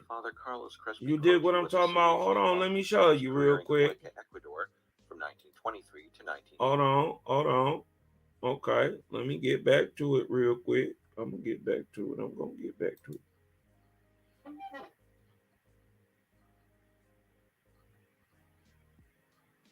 They taught him how to soften copper like dough and how to harden copper like flint rock for axes and mattocks. It's kind of like a shovel for building canals. So this is metallurgy right here. How to make floors of the oracle chambers clean and shining white out of rock, suitable for angels, and to find copper ore and silver ore and gold and lead for the what? The floors and the walls and the buildings. And he taught them how to smelt it and how to make lead in the sheets like cloth. Taught man to till the soil and to grow wheat and corn. Taught women how to grind it and make bread. Taught the hunters how to slay the lion and the tiger, the mastodon, the hagawatha, the rooting animal of wisdom. This is the mastodon, not the woolly mammoth. They're different animals. You dig what I'm talking about? So this is what's going on, but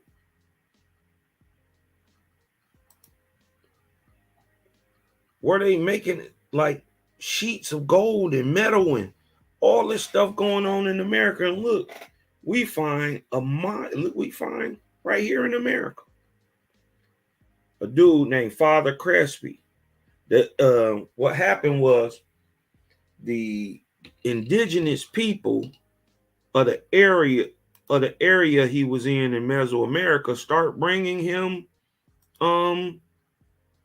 these great finds that were coming out of the forests and jungles down there, and he asked, where's you getting this stuff, man? He said, man, this stuff was made by the gods, by our ancestors and all that stuff.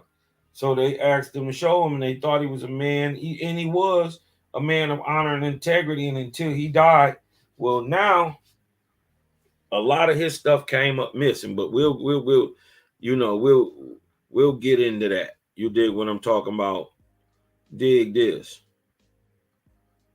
Let's check up on Father Crespi. 2. At the University of Milan, he studied anthropology before becoming a priest.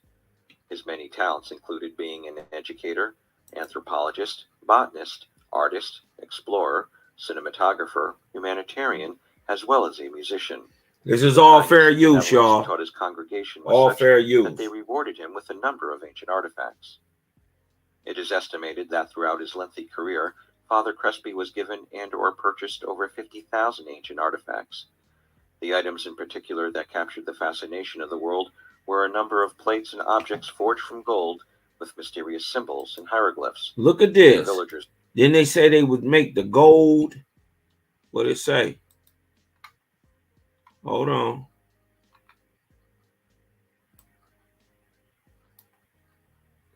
The angels taught man to make pots and kettles and to burn the clay in suitable shapes, and to find copper ore and silver ore and gold and lead for the floors of oracles, chambers, cleaning, shining white, suitable for angels. They taught man how to soften copper like dough. If you can soften copper, you can soften gold.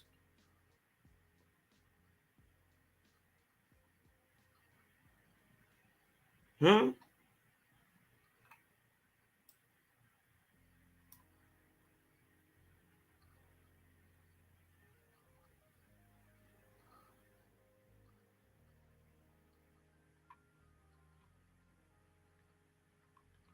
Look at this. Let's go back. Showing this ancient metallurgy here in America. Bigging up Owaspy. You dig what I'm talking about by what's here. You prove Owaspy by what's here. Owaspy just show you what to look for, and then we find out that all this stuff is around us. I already knew about Father Crespi years and years ago, but I didn't actually know how it played into the story. And then they'll tell you that it's Mayan. Remember, the Maya and the Mayans are different people. The Maya were around 25,000 years ago. These are your iron stock, your Oeklopan, your Ma, and your Ya, your people of earth and spirit. The Ma and Ya, the people who are not who they seem to be. Huh? They are different from the Mayans who come 250 BC, possibly. You dig what I'm talking about? But for sure in the AD times. You dig what I'm talking about? Those are different people. The Maya and the Mayans are two different people. But they saying that they from this time after the Olmec. So they saying this is after the Olmec. So this is roughly 700 BC on down. 300 BC on down. But let's give them 700. But we come to find out it's really 7,000. Look at Owaspy showing out. Watch this. Told Father Crespi that many of the artifacts were found inside a cave known as the Chaos Cave. In the early 1970s, Eric von Daniken published The Gold of the Gods, in which he highlighted many of Father Crespi's artifacts. Many of that is gold. Claimed that the collection included metal books. Look at that copper laid out in sheets. Existed in ancient times, that extraterrestrials look at it. The form. Many people fed into the belief that these artifacts were either extraterrestrial or were out of place, with bizarre unknown scripts. No, it wasn't extraterrestrial. Or Sumerian writing. It was just Negroido, and they couldn't explain it because none of it. They can't tell you any of this. Because then you're gonna ask where all these black niggas come from. Was destroyed. Father Crespi was able to salvage. Where this Buddha-looking nigga come from? Two long, narrow rooms. Items. You're gonna start asking all these questions. Tablets, plates, doors, decorations, statues, pottery, jewelry, ancient weapons, and more adornments. Many of There people would were know even that 3 these gold things look very sarcophagus-like familiar coffins. out the The book of artifacts were made Safar. of stone, wood, ceramic, and metal. Huh? Let's take a look.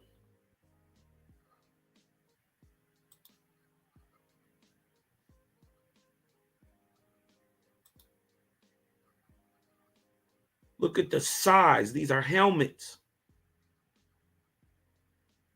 Massive heads. Giant Ahuan stock. Again, leading credence to what Owaspi is saying. These are helmets. Hats. Look at this. This will fit around your a slim girl waist, let alone somebody's head. This is huge. So is this. A regular man head can't fit in there.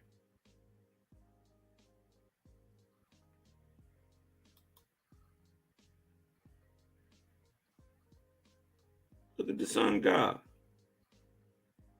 The artifacts were made of stone, wood, ceramic, and metal. The metals were pure gold, sheet gold, pure silver, sheet silver, bronze, brass, copper, zinc, tin, and sheet metal. When Father Hold on. Let's go back. They taught these people how to make it soft like dough. And they taught man how to soften copper like dough.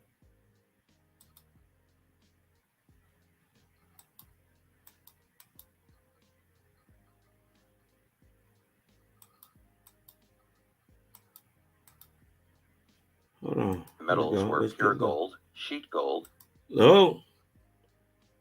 sheet gold, pure silver, sheet silver, bronze, brass, and look, who is this nigga? Big old nigga nose, big old nigga ears, knotty hair. Who he look like? You got to explain this guy away. He can't be here 3,000, 4,000. As Owaspi reveals, 25,000 years ago. He can't be here 18th arc cycle after the creation of man, of 54,000 years after the creation of man. He can't be here 20,000, 22,000 BC. He can't be here because you got to explain. I got to explain this nigga. He come from Africa.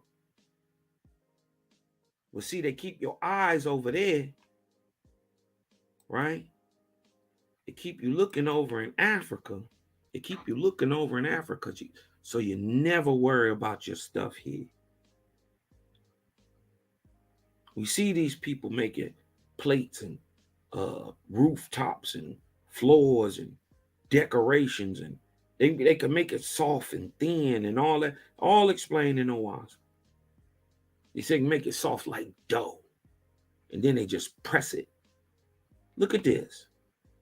But look at the artistry it took to actually press the plate. Copper, zinc, tin, and sheet metal. When Father Crespi passed away in 1982, what happened next only added to the mystery. His collection was removed. Investigators later discovered it was purchased by the Central Bank of Ecuador and is currently stored in their museum vaults. However, sound familiar? None of the plates were shown to investigators, so it is assumed they are lost. Others believe that look at this copper plate, soft like dough. Or another rumor is that they were melted down and used for military funds. Dinosaurs. All that remains is the photographic evidence. Who is that? Some people believe that the hold on never funds. All that remains. Dinosaur. Who is that?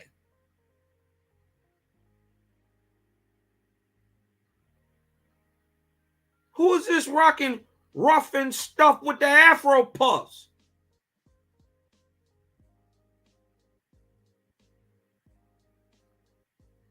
breathing up a lot of air with this big nigga nose. Wide, set apart eyes. Know he was smoking some tweed, but look, what y'all don't notice is this. Huh? What's that? See the serpents on the side? Those aren't snakes. Those are knowledge. This is called the Khan, or what's mistakenly, or not mistakenly, called the Ankh.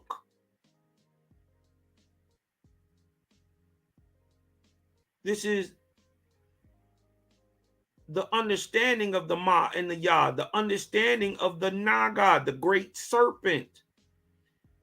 It is astrological, cosmological information. 1, 2, 3, 4, 6, 7, 8.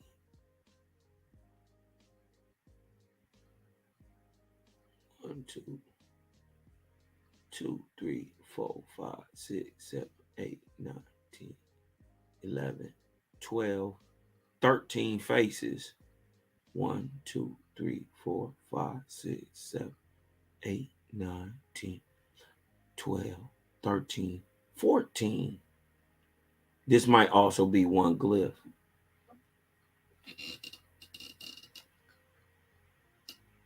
One, 2, 3, 4, 5, 6, 7, 8, 9. The known planets. This is the Tao saying. The understanding is called the Grand Khan. This is called the Khan. The king, queen at the time, whoever it may be, having this understanding becomes the Grand Khan. Here in America, 7,000 BC, 10,000 BC, 13,000 BC. You've been here forever. Graphic evidence. Some people believe that the collection either never existed or was fake. The truth is in America. There is a golden plate within Father Crespi's collection that has been overlooked, but is undeniable proof that the origins of the plate are absolutely regional. The plate was not created or influenced by extraterrestrials or other cultures outside of Mesoamerica. Finally, after all of this time, a connection has been made between the Crespi gold collection and the Mayan This is pressed gold sheet.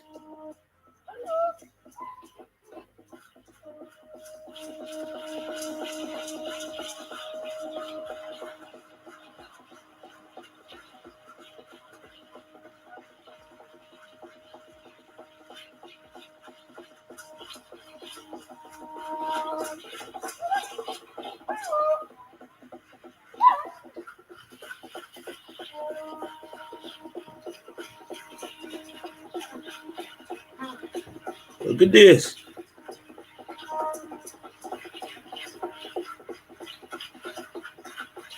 It's an alphabet.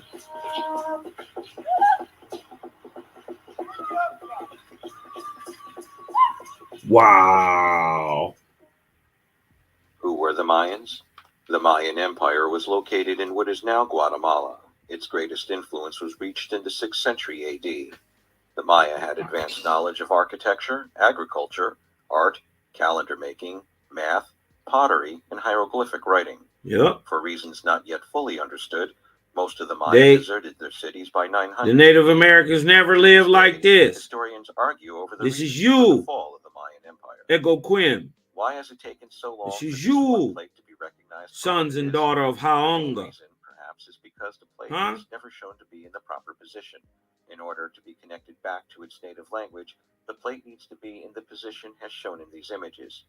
Also, when the Spanish conquistadors conquered Mesoamerica, one of the goals was come to find out they had it upside down. Look at that. By taking away their historical identity, the Spanish succeeded in convincing the world that the Mesoamericans had no education or cultural value before the Spaniards' arrival.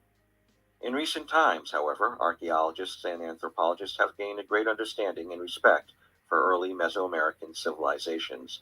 We know today that many Mesoamerican cultures that existed were very advanced, and modern researchers still struggle to decipher their architecture, artwork, and writing systems. Every glyph on this plate can be found in the key provided by Bishop Landa, who was part of later Spanish rule in Mesoamerica. There are mild variants between a couple of the glyphs on. Hold on. This is how they showed themselves and their gods. Who is all these black men?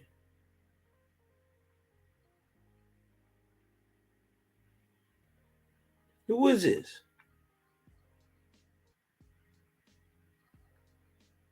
Who is all these men? All them.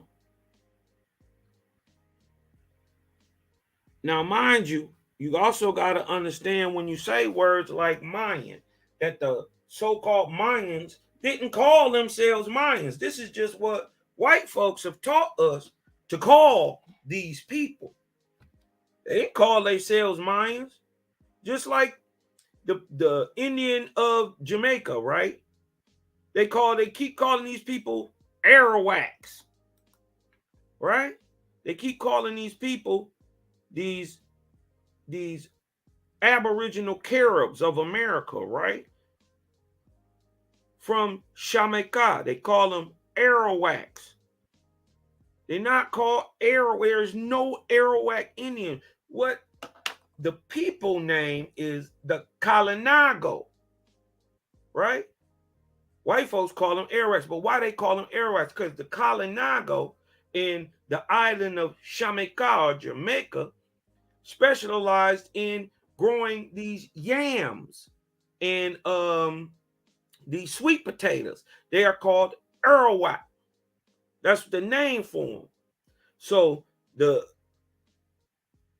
Arawak is actually a yam and is the food of the Kalinago. So they start calling the Kalinago Arawak.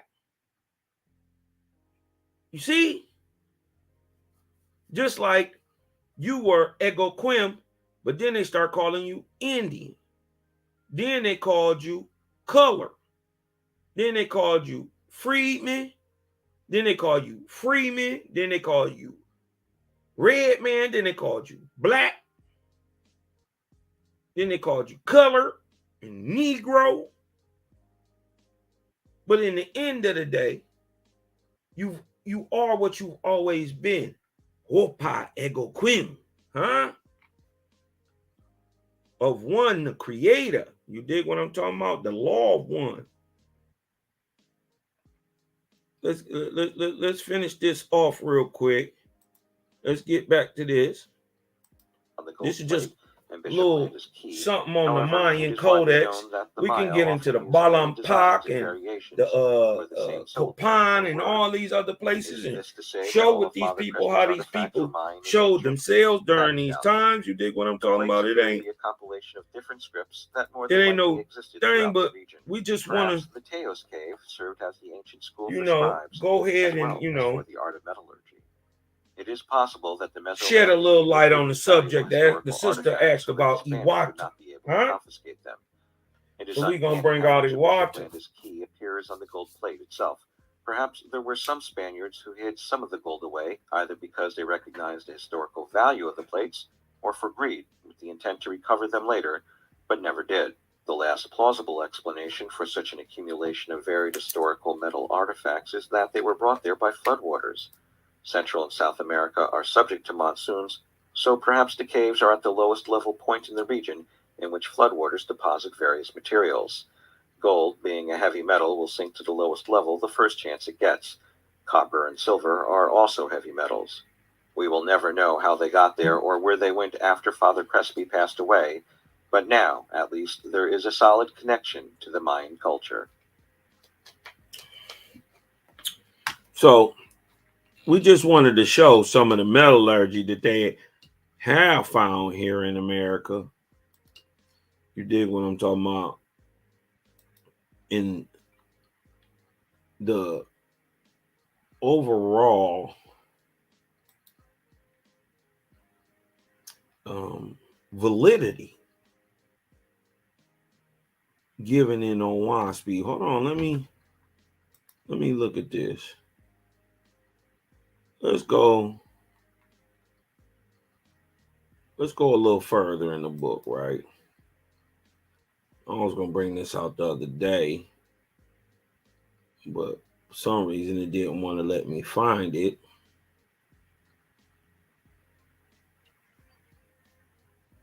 But look at this.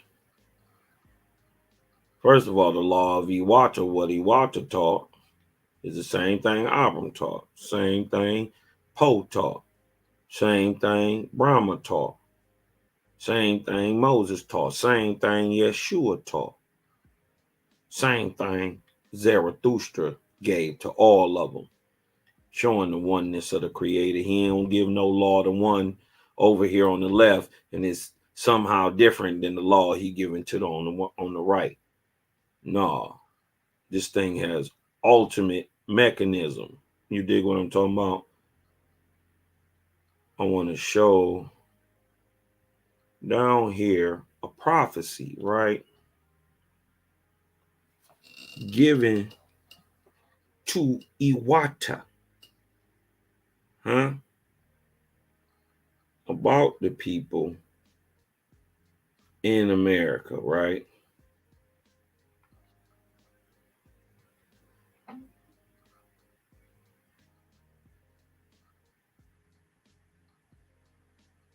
Hold on one second.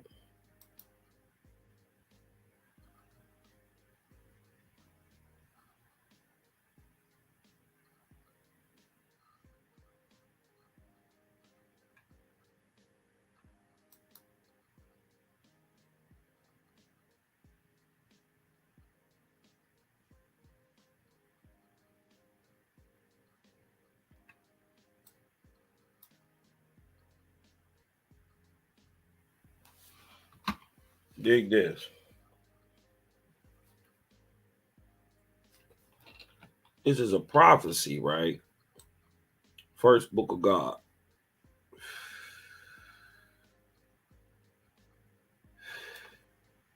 Given to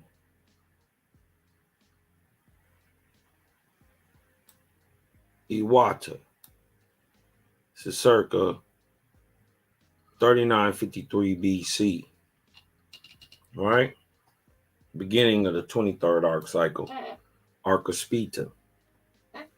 Right? This is Creator.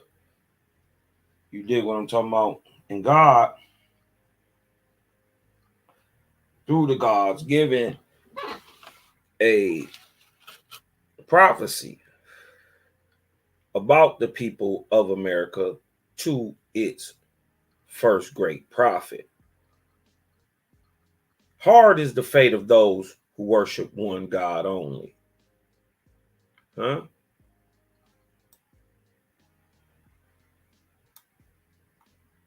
But they are mine. I look around at times and I set evil gods flying. Be of strong heart, O my beloved.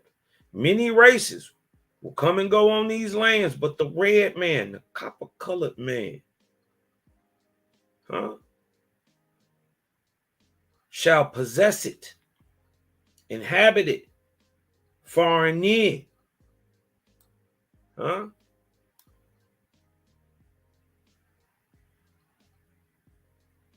And Negoquim spoke out of the ship of fire, saying, yes, my beloved, I am with you. Behold, my words are wide and many. When my back is turned, evil gods come to steal my children, tell them lies to win them.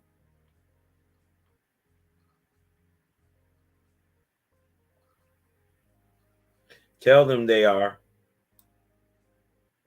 my sons coming to save them, right?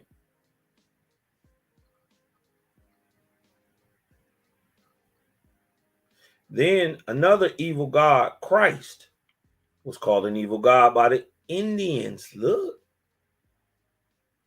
shall come to flay and destroy my sons and daughters, to cover all the lands over with pure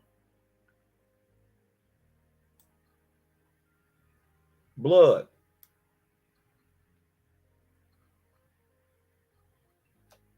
Who came over here and did that? Did this happen?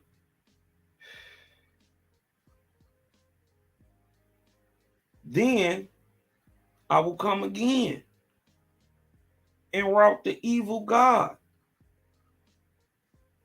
When is that happening?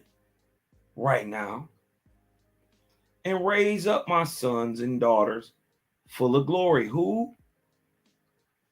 These Indians of America that are everywhere.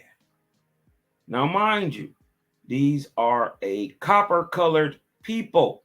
Red means brown. Red is just a shade of brown. Copper is a shade of brown. These people are copper-colored with long, black, coarse hair, not stringy hair.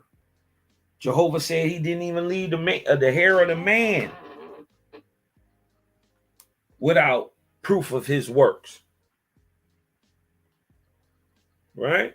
So we're looking for a copper-colored man who praises the Great Spirit in America. Right? Who got flayed and destroyed.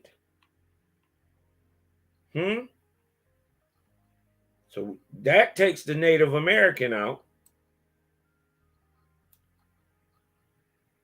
Because when these people came with the evil God called Christ, right? They were supposed to come do this to the Indians. They supposed to come and flay and destroy the Indians. This only happened to black folks in America. You show me one picture of a Native American ever in slavery. Please.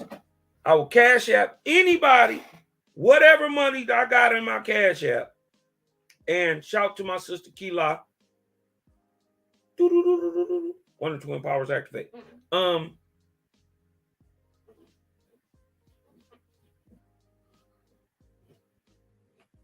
Or I'll make it happen. Whatever. I bet anybody. Show me an Indian, a Native American, what's called a Native American today, flayed and in bondage, oppressed. After the end of the Ark of Escra. So after 1448. You show me these people, and I'll show you a people who was working with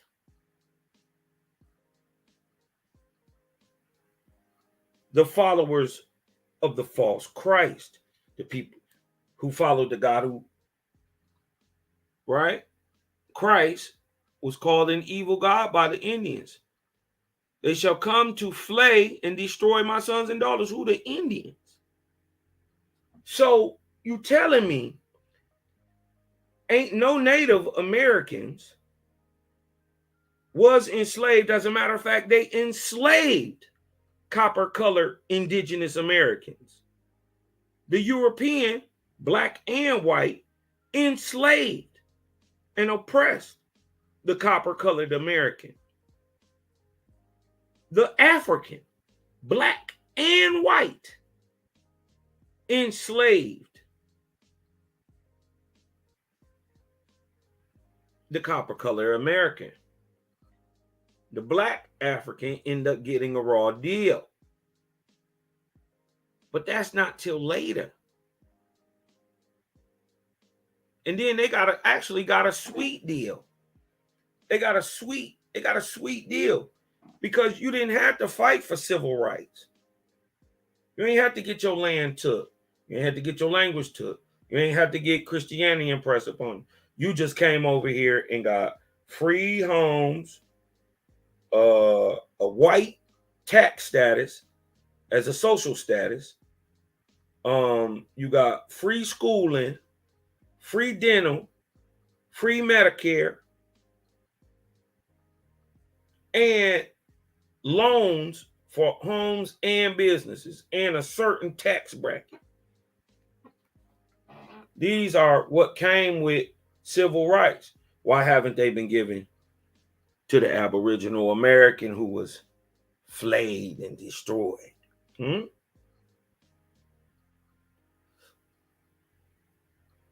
Okay, hold on. We're going to go some more. So now we find out that these people have been oppressed. And the people called Native Americans help the followers of the false god Christ do it, because we find in history that the Native Americans owned so-called African Americans or indigenous Americans. The Indian, he was the Indian. It was you the whole time. You wasn't from Africa. There's only one black man in America, copper-colored man in America, excuse me, who has long, black, coarse, knotty head, who grow them dread, huh? Grow them lock, huh? It's only one in America. He is today called the Negro. The Negro is the Indian. Wake up. Then I will come again. Oh, look, this is after the ass whooping. This is after the flay. And raise up my sons and daughters full of glory. I will bring their kindred faiths.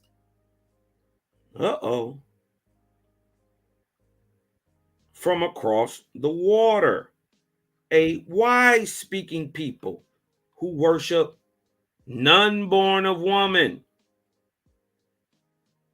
This is your Hebrew. Huh? Here you come. Being told to you 4000 BC about what's going to be happening thousands of years later. In the 24th, this is 23rd arc cycle. They're talking about the end of the 24th arc cycle.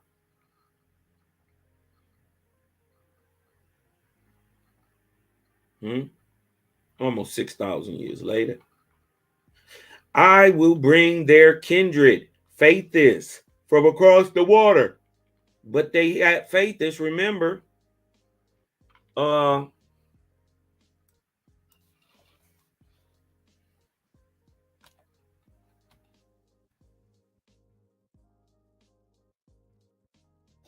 but you have faithis. You dig what I'm talking about? And kindred people coming from not only Africa, but Europe. Hold on, let me go back.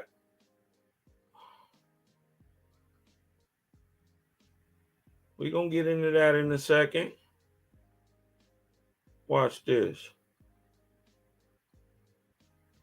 Where I'm at.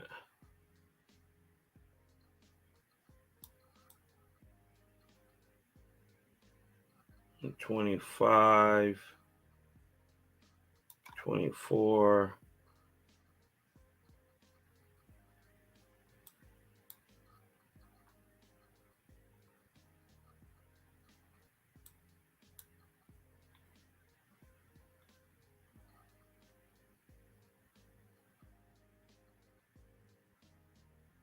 All right. And I will bring the faiths from far across the water, a wise speaking people who worship none born of woman. This is your so-called your Jew, your Hebrew, your Nazarene, your Essene, huh? A people who do not war. These are your so-called Israelites who do not kill off weaker nations. I will come in the Tononachi and in the Hochicas or the Mohican, huh? I got a little of this blood in me too. And the Iroquois confederacies. Here we go. Here go your Mongoloidal stock too. They in there too. My hand shall reach across the earth in that day, and I will, because look, out of these Iroquois, you got Tuscarora and Cherokee, huh? How many black people you know today that are Seneca? Many. They've been mixed all in, huh? How many you know that are Mohawk? Many. Out of that New York area. Huh? I will chase away all gods and saviors born of woman, and all men shall worship the Great Spirit only. That's only been happening since 1848. And really, we the first ones really bringing it out the closet. All praise to the Most High Creator. Go forth, my son, build wide my foundation. I will found my earthly kingdom in this land, in America. Then rose the ship of heaven, and Iwata buckled on his traveling slippers and said goodbye to Tukshin, filled his pockets, and kissed her goodbye.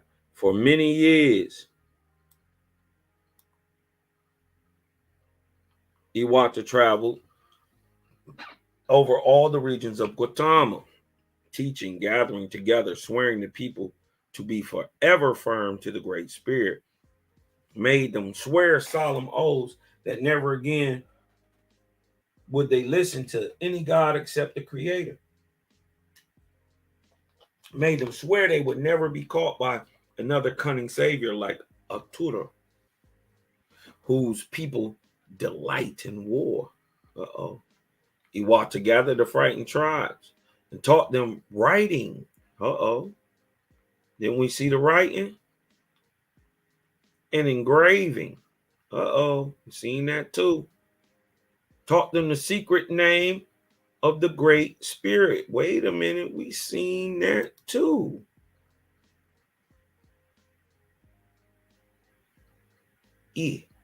Wa go queen.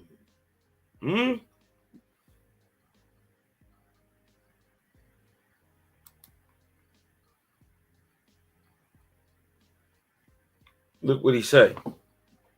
You shall found 40 mighty nations. There's 52 now. States. O my son, and every nation shall be an independent nation, but all the nations shall be united into a brotherhood of nations as one mighty people. And that one shall be called Wopa Egoquim.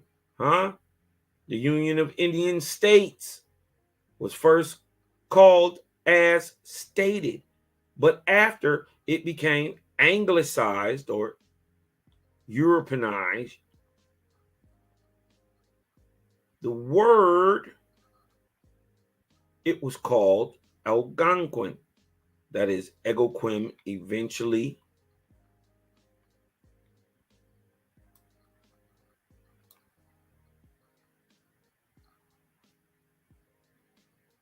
became Algonquin. Hold on. Let's go down here. Now look.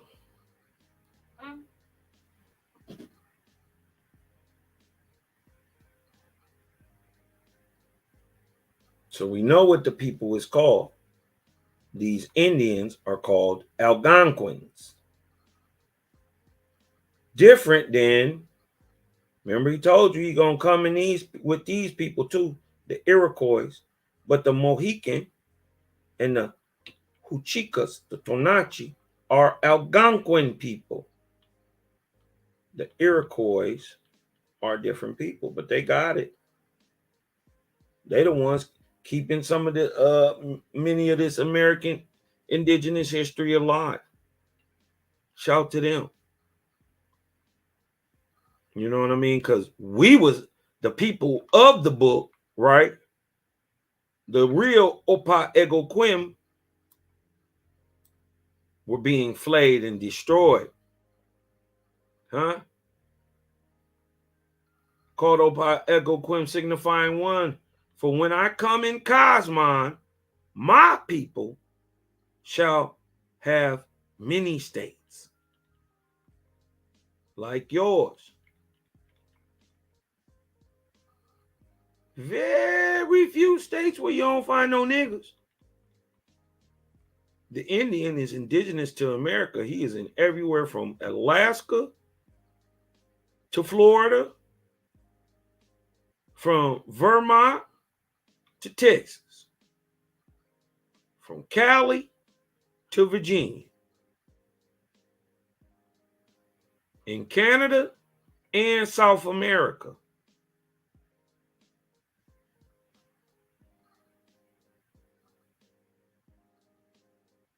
I even seen a black person in Utah one time. I had to do an overlay. And that nigga looked at me. We had to throw, he threw me the heads up like, You dig what I'm talking about? Like, I see you, cuz. It's me and you out here. You dig what I'm talking about? He hit me with one of these, like, I didn't see a black person. But then I went outside and got to looking at the families, and man, there's so many little black kids. Many of them African.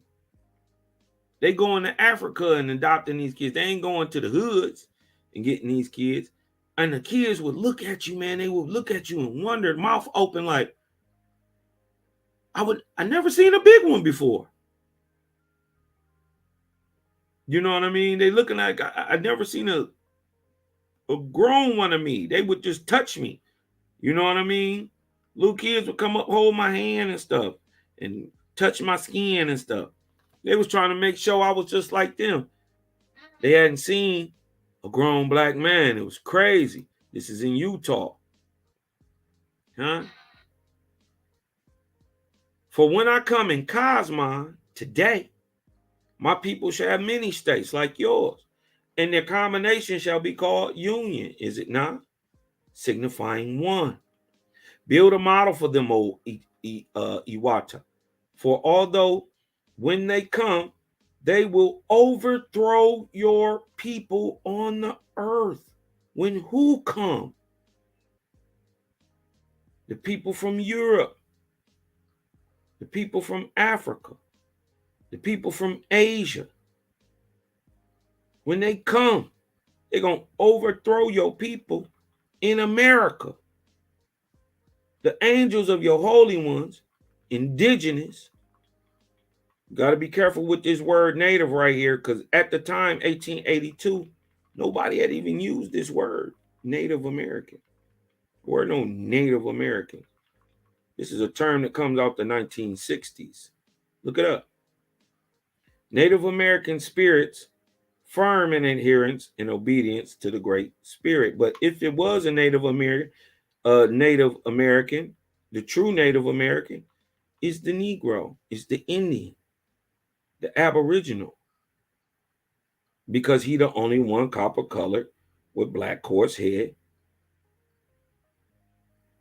built up properly like the Ions. So that means he super athletic, symmetry, beauty, sports, dance, music, things of the spirit would be his calling card. Who are these people? We only find one man who sounds like that in America. He's called the Negro today. He is the Indian. Only one people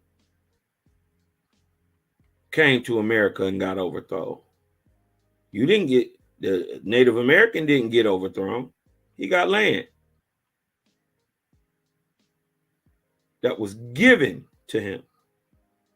We had land that was taken. They will overthrow your people on the earth. The angels of your holy ones, Native American spirits, firm in adherence and obedience to the Great Spirit, shall come and purge them of their saviors and make them clean in my sight. They always talking about, when you go on these Aboriginal types, that the ancestors is speaking to them. Well, you can't say they not when Jehovah says that he gonna send them. You dig what I'm talking about? So it's just about, at that point, not is it possible, but what is the message they delivering? See, this is the dopeness of Owaspi. To take away all that fear and allow you to test the spirit, not be awestruck by this angelic being coming in all this light and power and glory. What the fuck do you want from me, cuz? That's how we get down on the spirit. Okay, I hear you. You saying you God and all that. What you trying to get me to do? Because once they perceive that you know the higher law and they can't trick you into the bullshit, guess what they do? They flee away from you. But guess what? At that point, since they can't get you, now they don't like you. So they go get your homeboy.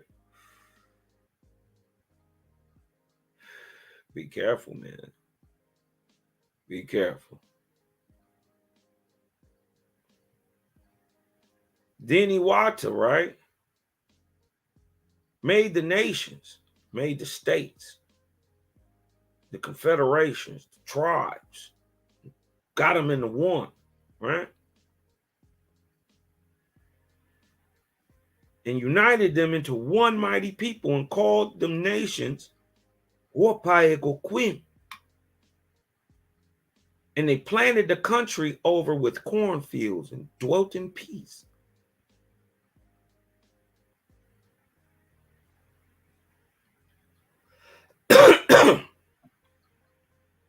This is dope here, right here, too. Be wise, oh man, in the words of your God. My records do not come up out of the ground, nor from books of mortals. So that includes OWASP too. I open my heavenly libraries and I find my living sons and daughters who once trod or lived, whirled around, walked on the earth.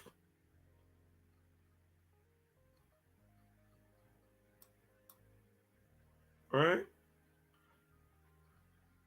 And look what he say. Their light I recast down again to mortals in a stream of fire, and lo, my words are rewritten, translated, formed in the corporeal words.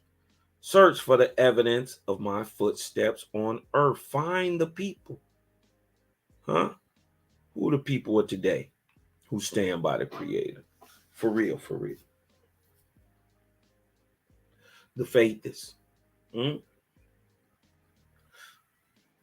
so-called Essene, the so-called Nazarene, the so-called Israelite. The people who stand by the Creator, the All One, the God of all. Who can shake their faith? Who can tell us about stories of a Savior born of man, born of woman? Huh? We ain't praising no Yeshua over here. That's the homie, but nigga, nothing but the Creator do. Creator only game. You dig what I'm talking about? We don't praise no man. We don't praise Moses over here. We don't give no praise to David, Solomon, Saul. No. They men like me. Look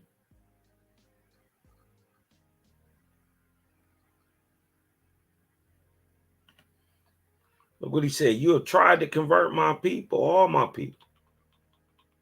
Try to hit them with the old Christianity, the Baptist, the Methodist, the Zionist, the African Methodist Episcopal, the Catholic. You didn't try everything, but look, we shaking it today. But I failed utterly. Behold, I come now with a new book, and they will accept it from my hand. I prophesy this to you beforehand, so that you shall witness in time to come that I, God of heaven and earth, have spoken. Nor shall you say, man, of himself progresses, and that such and such would have come of by natural order. I say to you, man does not progress except by me, through my angels, through my angel hosts in heaven, in testimony of which I have left many peoples before you for hundreds of years. Your natural order is laziness and uncleanness. Look at this. When you are quickened in spirit, behold, it is the heavens upon you that stirs you up. You shall not mistake the teaching of your God, which was manifested the same in the ancient days as it is today. 8/17/2022. Which is to worship your creator only. Look, no gods, no lords, no saviors, no messiahs. You dig what I'm talking about? You can use the Messiah. It's all good. You can use the Messiah as a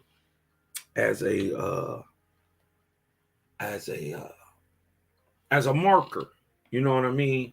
Like, he is what you could be.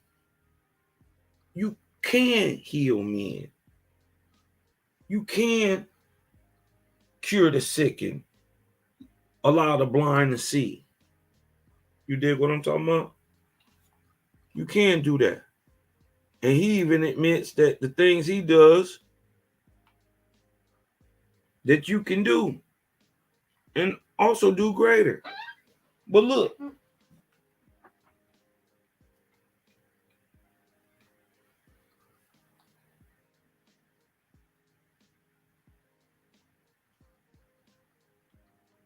look at this. In Arabia, Hellas, and Europa, they were scattered in all directions from the time of Yeshua's death in Jerusalem. They began to migrate mostly to the west. That's Europe. That's Helestia, right? And these called themselves Israelites and Jews. Look at this. This is Europe. Nevertheless, many of the Israelites and Jews, so-called, were apostates. In fact, eating flesh and marrying with other peoples. Now, after the fall of the great empire of Egypt, her people migrated westward, hundreds of thousands of them, and they settled in Western Europa, Western Europe, where these people married with the Aborigines, the people of Egypt. These Israelites and Jews went into Europe with the Egyptian and married with the Aborigine. This is where the pale skin come from. Their offspring were called Druids, These are your people from Ireland, Scotland, England. The Druids, the Picts, same area, but the Picts are more from Scotland. The Gaelic people, you dig what I'm talking about? The Gaels, who we call French, because you find out that the Celtic people really come from the French land, right? The Gaels, these are the French. The Welsh, here we go. The Wales, the Welsh. The Gauls, these are your Germans. And the Johans, the Johns, these are your English. All of which, look, Pitt, Gael, Wales, Gauls, Johans, Druids, are Egyptian names preserved to this day. Look at this.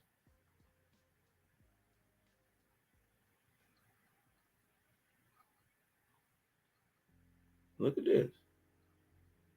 So when they tell you that they brought a wise speaking people over, you dig what I'm talking about? You got to understand, that when they especially come out of Europe, it come out of this stock because guess what? The Jews, right? So-called, the Jews, Israelites, so-called, were apostates, in fact, and was marrying with the Egyptians and the Aborigines.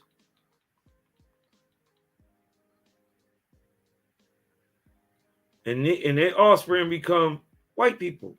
Look, the pig, the Gale, look, watch this. Now, when the faithers were moved by inspiration of God to have no more kings and to flee away from the Christian warriors, they came away from the people above mentioned. The apostate faithers married them. These apostate faithers, these so-called Israelites and Jews, but apostates, in fact, right? Married them, and their offspring were forefathers of who are now called French, the German, the Russian, look, and the English also. Hold on. Can't forget the Welsh, like the Dutch.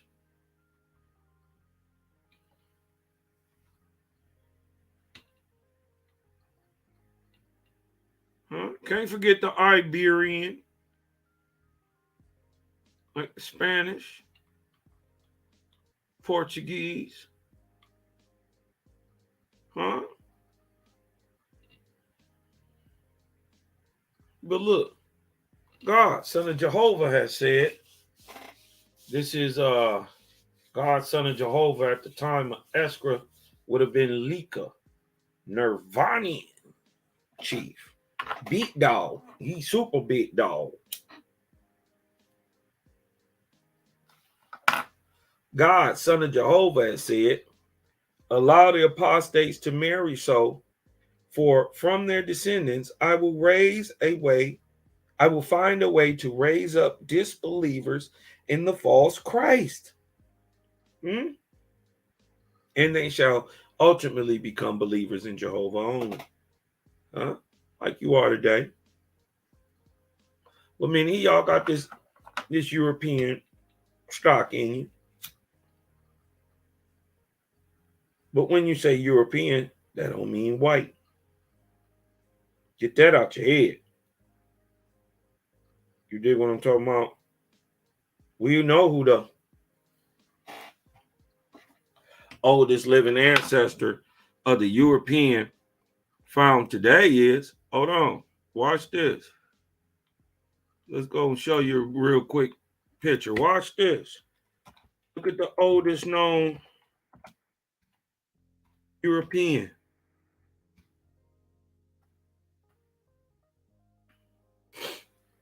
I want you to see the oldest European. Can y'all still rocking with me? Y'all still rocking with the kid? Man, y'all gotta excuse all that news stuff on there, man. They be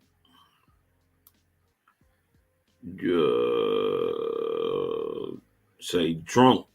Hey, what is this you reading from? This is from actually, that was the book of Esra. Let me see. Yeah, book of Esra, Owashby Bible. You dig what I'm talking about? Go get you one. If you got any amount of melanin, look at the oldest known European in the world. With living descendants today. Order! A Johann. Delinquent at times. Behave yourself, man. Watch this. Discovered in Cheddar Gorge in Somerset, and John Kay is there for us now. And John, this is not what scientists expected to find. Watch this. They sick about it. Look at the. Can y'all see that? Can y'all see that?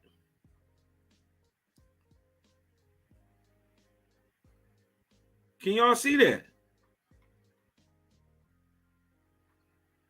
That's the face of the earliest Johann or Britain. 10,500 BC. They round 10 to 8,000 BC. Look at the European. Don't be fooled. Don't be fooled. But also don't think this make you special. Because don't none of that skin shit matter if you're not willing to do the work. None of it. You dig what I'm talking about? Don't none of that shit matter if you're not willing to do the work, my nigga.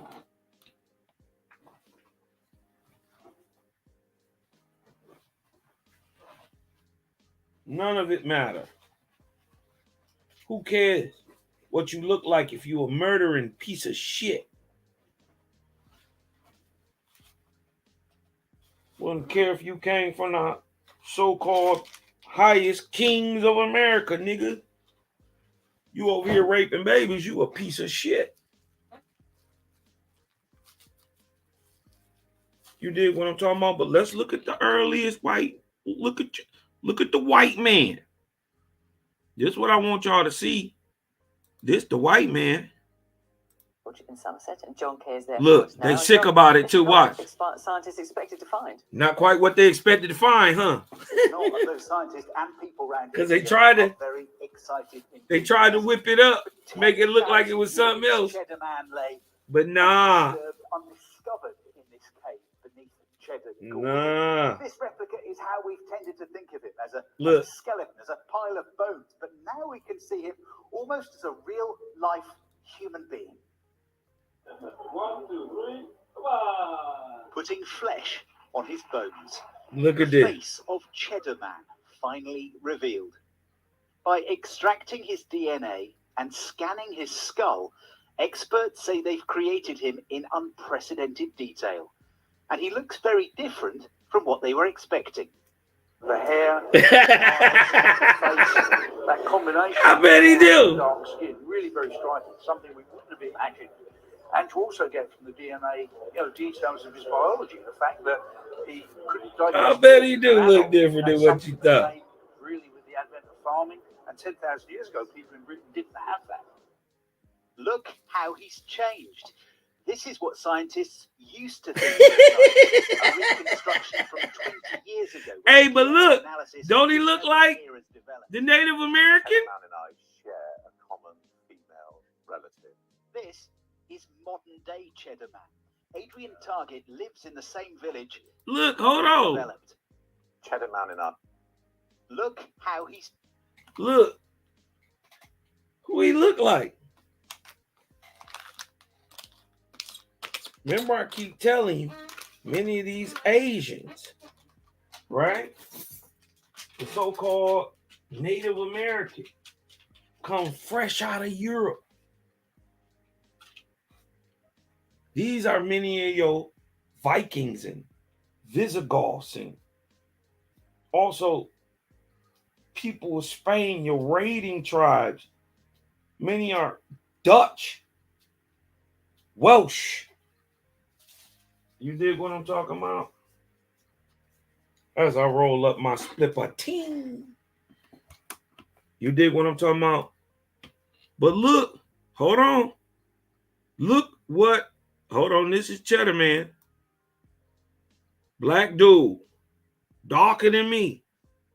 Blue eyes, with the good hair. He got that yaki in it. You dig what I'm talking about? Years ago, people in Britain didn't have that. Look how he's changed. This is what scientists used to think he looked like. A reconstruction from 20 years ago when DNA analysis was nowhere near as developed. Cheddar Man and I share a common female relative. This is Look at modern this. day Cheddar Man. Adrian Target lives in the same village and shares DNA with the skeleton found in the gorge.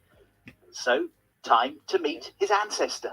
Do you want to see your great? And the crazy part is they look alike. Watch this shit. Okay, here he comes. And Oh my. what do you think? It's remarkable, isn't it? I think there is probably some resemblance. But yes, I think that's. I think there are certainly other members in my family who bears a resemblance to. Yes, some of my cousins. Yes. You can see that in there. Yes. I think my eyes are blue. That's how survive. Let's have a look. They are blue. Yes, they are blue. His hair's... Tell me they don't look alike. Mine is. Go on, lie to me. I can take it if you lie to me. So, Don't tell me they don't years look after he alike. died, 100 years after he was found, finally a face to fit the name of Adrian's ancestor. John Kay, BBC News. Hold on. I just want y'all to put that in your head right there. Pause. But get this in your mind.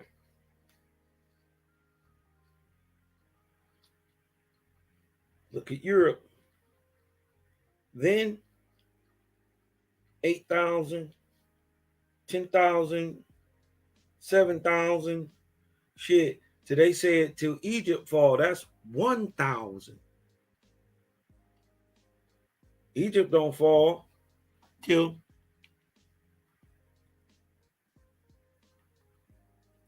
roughly the fall end of the Bronze Age, circa 1100 BC.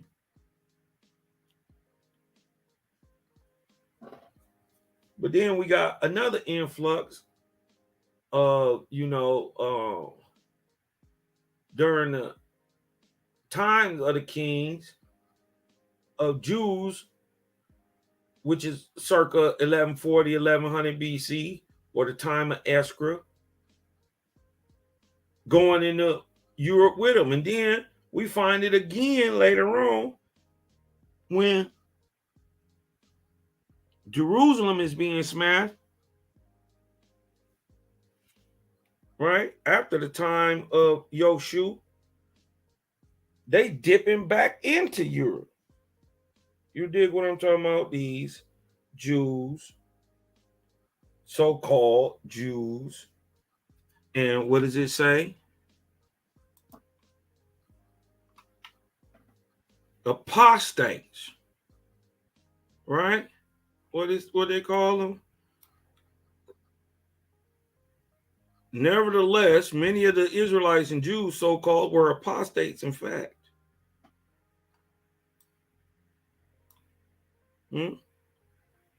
For because I have allowed them to become scattered, so will I appropriate them as seed to quicken all the races of men and comprehend the all one. So this is during the time of Esdras. We see that at the fall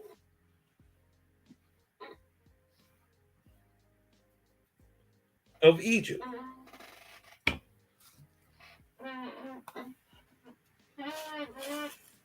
And then we see another so-called Exodus where they go west again,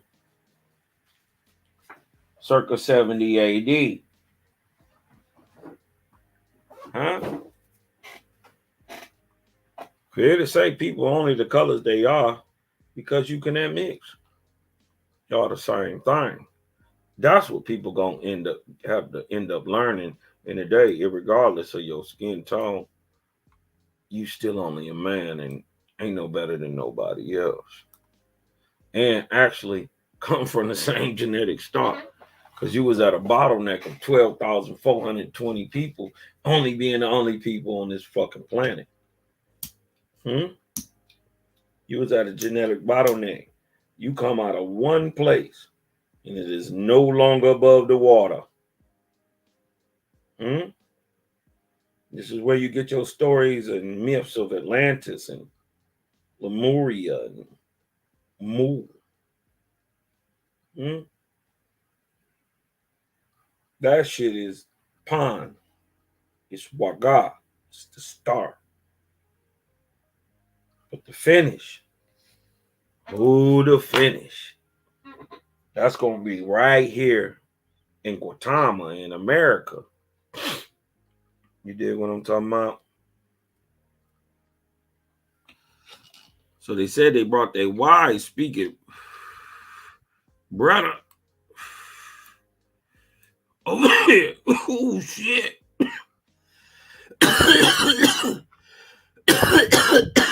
Oh, that's that Zaza. Switched him up on him. Good night. Got that pack. I know y'all wish y'all was smoking like me, man. What y'all smoking on? Shit.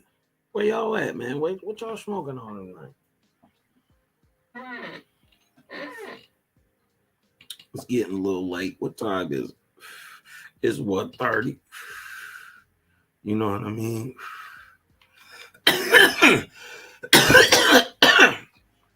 Wanted to get into a little, you know, I didn't have no set topic. So let's talk about it. You know what I mean?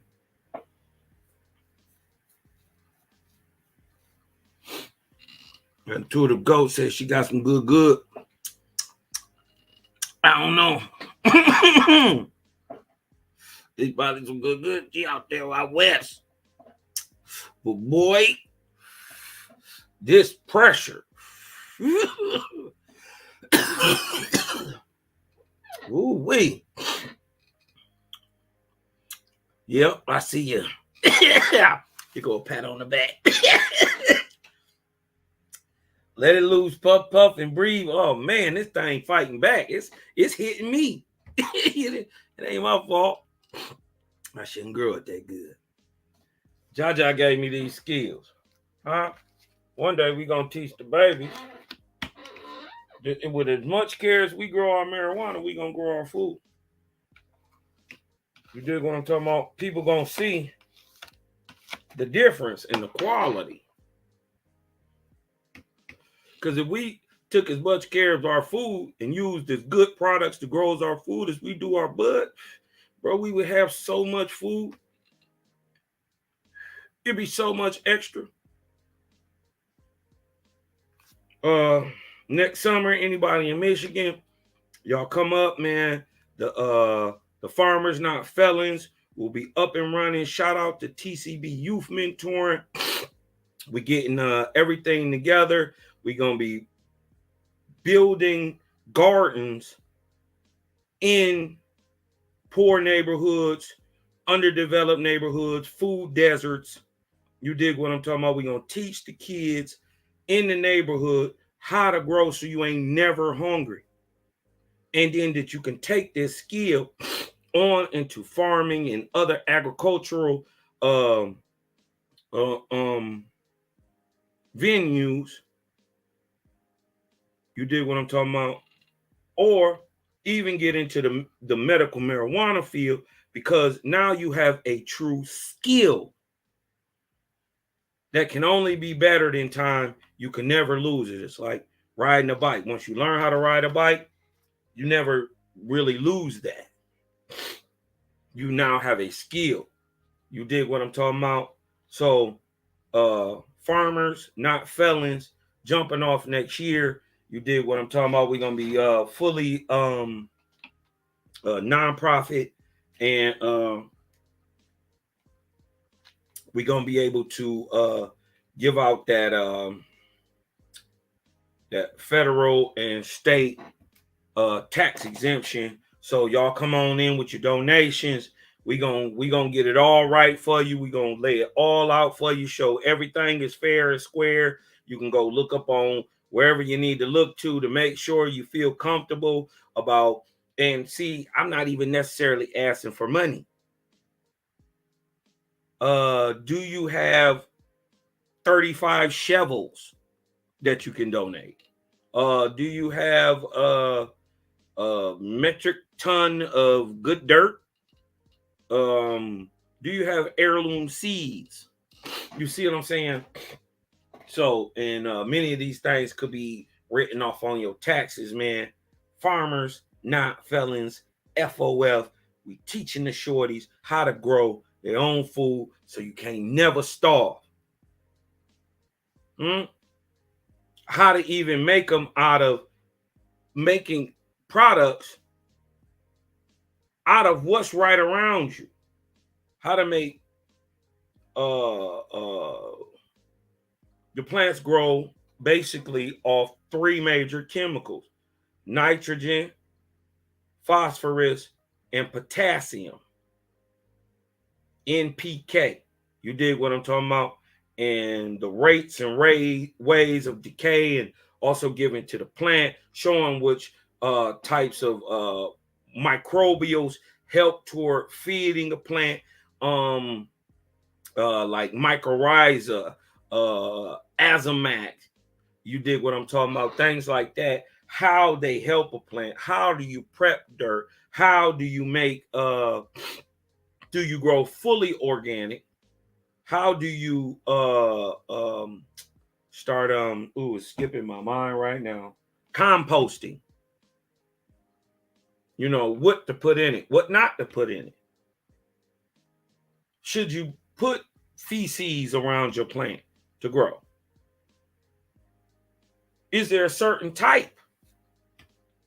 If you do put around your plant, if you do put feces, I know it sounds weird, but maybe here's a different word, guano, because there are types of birds and seabirds who have a natural organic compound of guano produced by what they eat. That into the growing medium, and just depends on what they're eating, is your basis for feeding your plant. It'll give you your nitrogen, your phosphorus, and your potassium, which are the major three things that you need to grow anything, especially if it's a plant. You know what I mean? So that's what's going on, man. You dig what I'm talking about? We ain't gonna talk about it. We gonna be about it. And so the good thing about it, this is when this thing get to rolling, man, let's just say I die. You know, I think I'm gonna be 102 years old. So that'll be 2080. Right? So let's say in 2080 I die. Right? I done lived through the first semi-dam, everything. I didn't seen it all by that time. I can go after 2048. You dig what I'm talking about? But I'll be exactly 70. Check that out. Check that out. I'll be exactly 70. Mature. You dig what I'm talking about? And so what was I about to say?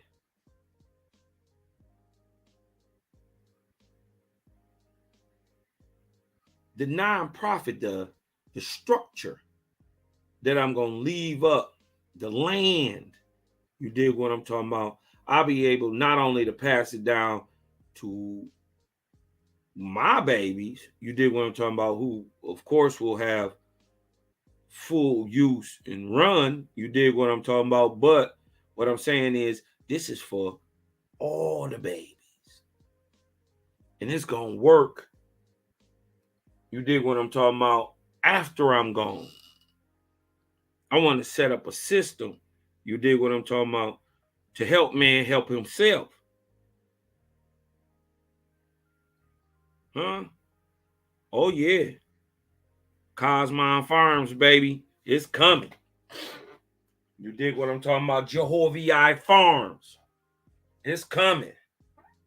You dig what I'm talking about? Ormaz Gardens. You dig what I'm talking about? It's coming. You dig what I'm talking about? The Gardens of Egoquim. Oh yeah. Make no mistake about it, man. Let's get a little lump in here. You dig what I'm talking about? We ain't gonna catch too much. You know what I mean? We gonna get a little blabber going real quick. You know what I mean? Just get a little vibe going.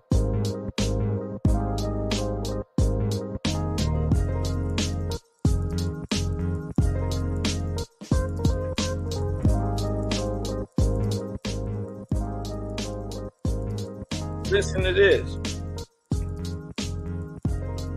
Since we just talking, right? We just talking, no set specific thing, right?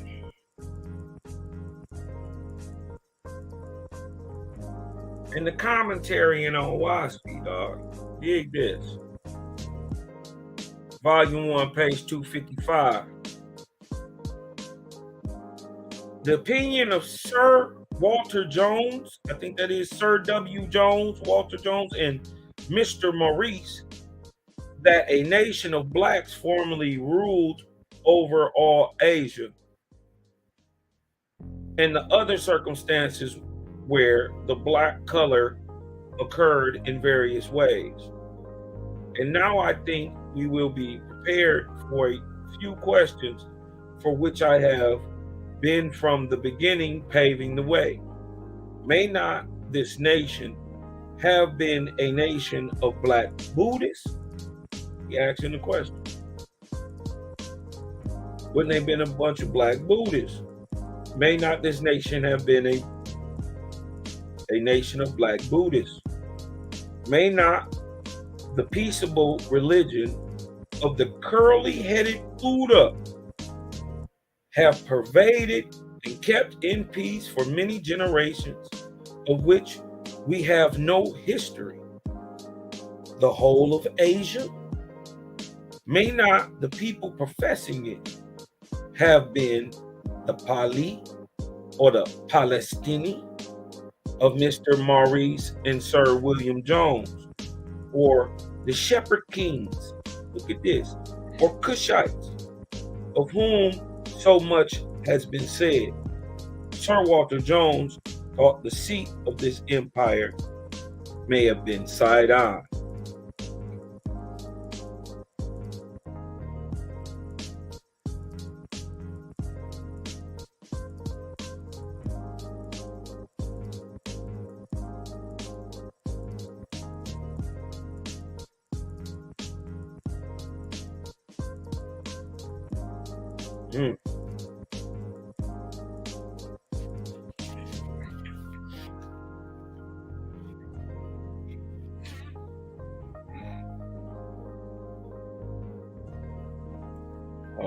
We already did the hella breakdown on Nimrod. I ain't even get into what Owaspy say about Nimrod, because Owaspy got Nimrod in it too.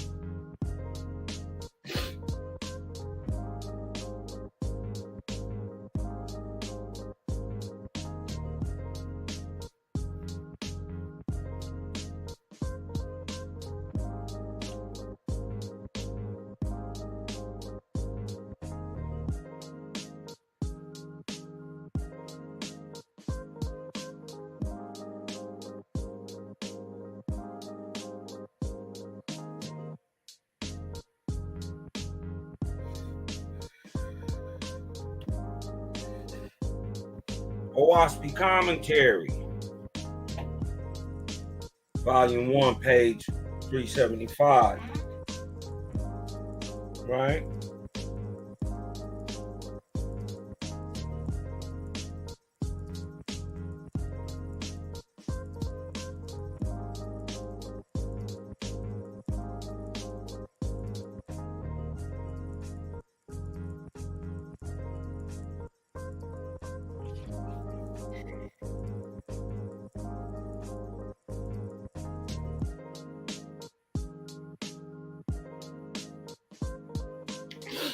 Watch this. Remember, a lot of people, let's bring it out real quick.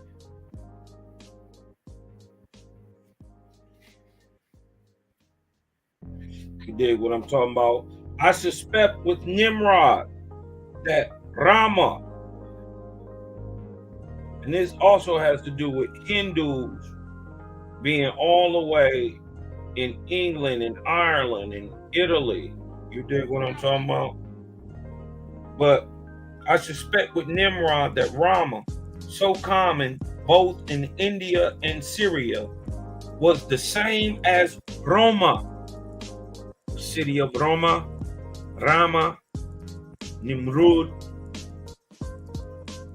Watch. I suspect with Nimrod that Rama, so common both in India and Syria, was the same as Roma, that it was a noun, adjective, appellative, and meant, in one sense, strong, right? Thus, Belarama, the powerful or potent Paul, listen, he says, I believe that Roma is radically the same word as Rama, both meaning strong or powerful. The Romans being Pulaski, right? The Romans being Pulaski. And here we have the vowel E concurrent with A and O for Remus, as always in Greek. I can't read that Greek.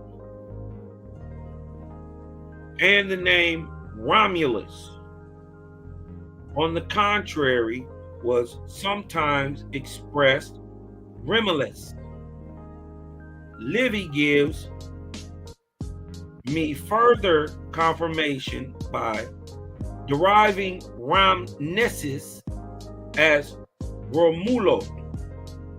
Nimrod says, for the flatterer of Octavius, the pretended Enid prince, freely owns that Aeneas landed Evander in the Arcade.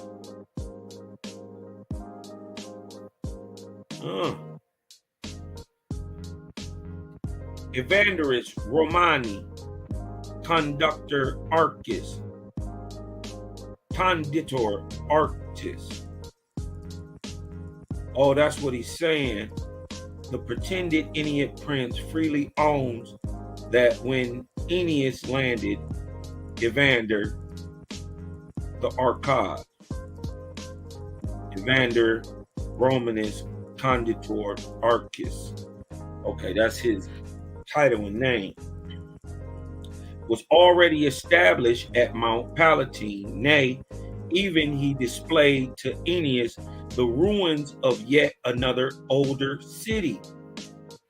And Antiochus, an authority far older and graver than Virgil, makes Rome an established city in the time of Morges.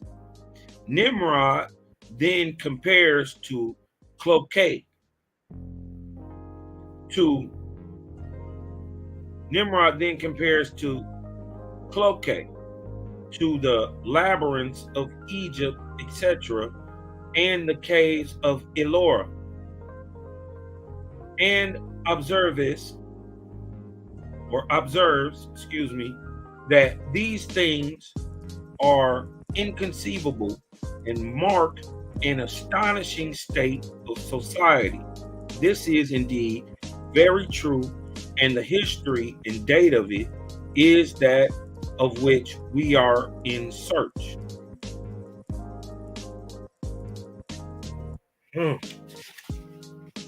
Interesting.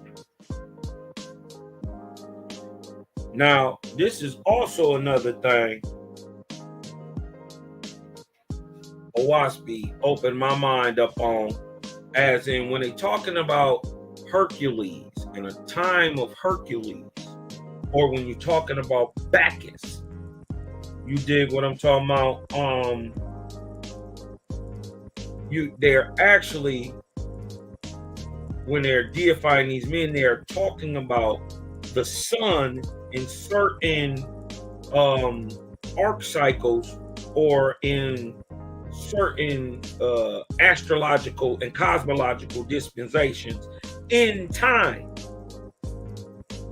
So when you say Bacchus and when you say Hercules, or when you say you're talking about a time, not necessarily a man. Check this out. Bacchus was called Eroi. This is, it breaks it down into different Eroi, Arat, or Yahweh.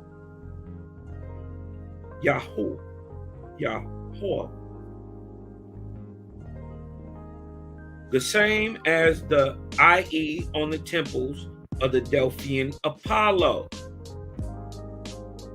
Bacchus was also called a bull and a son of God. When the princes of Thebes forbade his mysteries, neglected his miracles, and denied his divinity, he put on the appearance of man and submitted to be bound and led to prison. Look,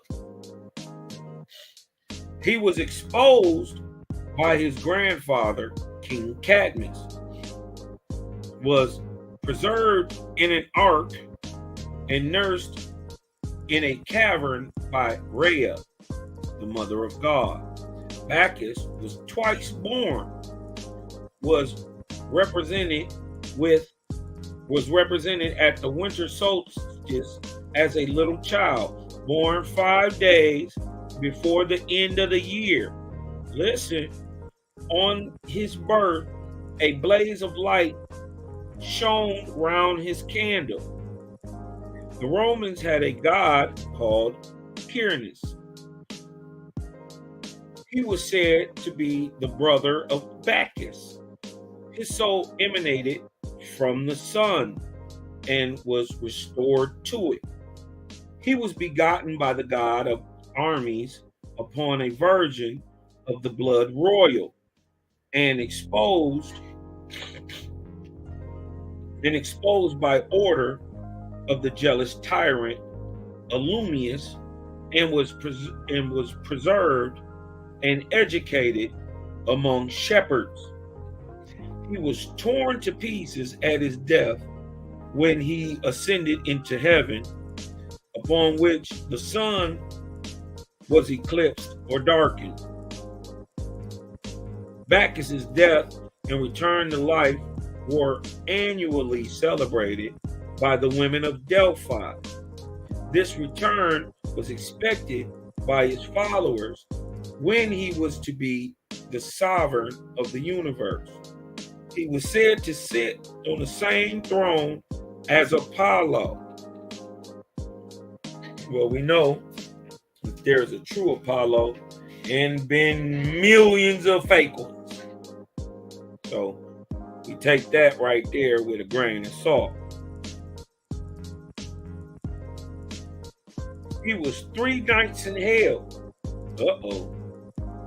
Whence he ascended with his mother to heaven. Right? Now remember the story, right? Where he made her a goddess. He killed an amphitheater which bit his leg, and he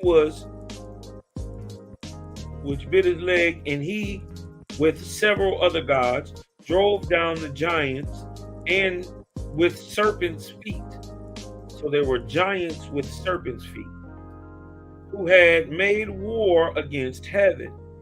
The same general character is visible in the mythos of Hercules and Bacchus.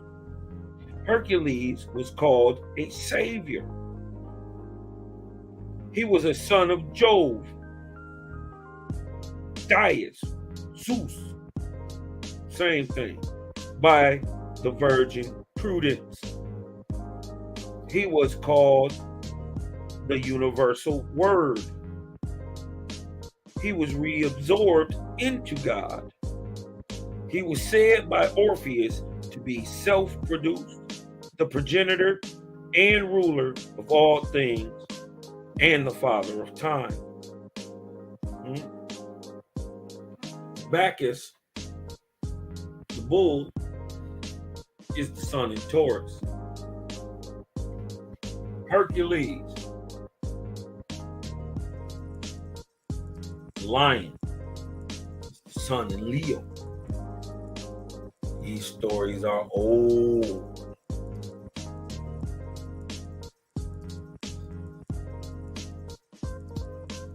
You dig what I'm talking about? But they talking about the 23rd, 22nd arc cycle, time of the bull, and the previous time, 22nd, the time of the lion.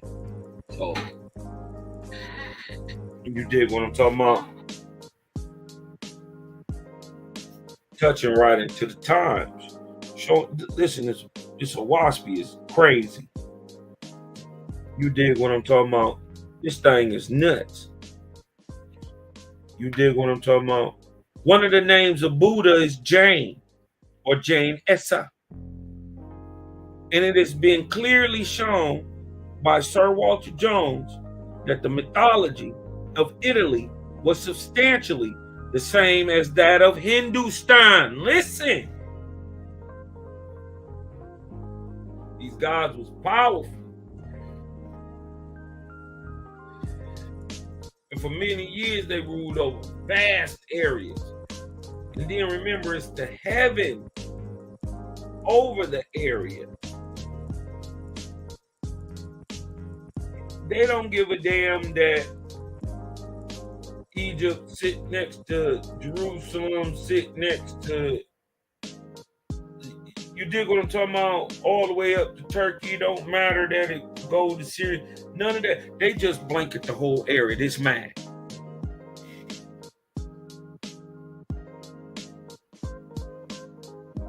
You dig what I'm talking about? These guys are some tricky dudes, man.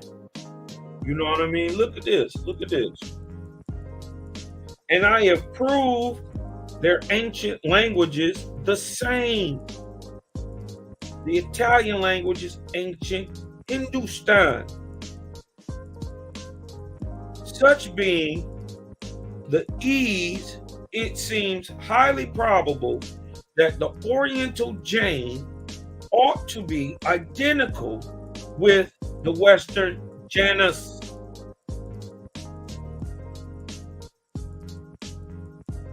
Whose worship,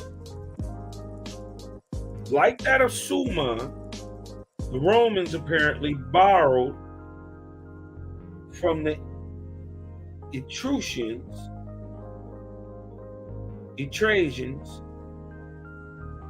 or ancient Latins.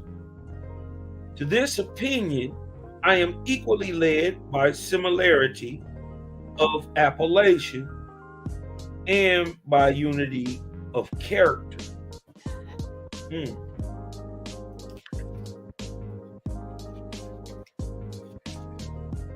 This thing is crazy. If you ain't got an Owaspy, you crazy. If you ain't praising the Most High, you crazy. Listen, it's 2 a.m., man. We was just getting it in. You know, Bezel in the house. Selah Shalom in the house. She Brew in the house on the lookout. Dig? What y'all talking about, man? What y'all got going on? Yo, Selah. Yeah. Right, them bitters. Them bitter herbals.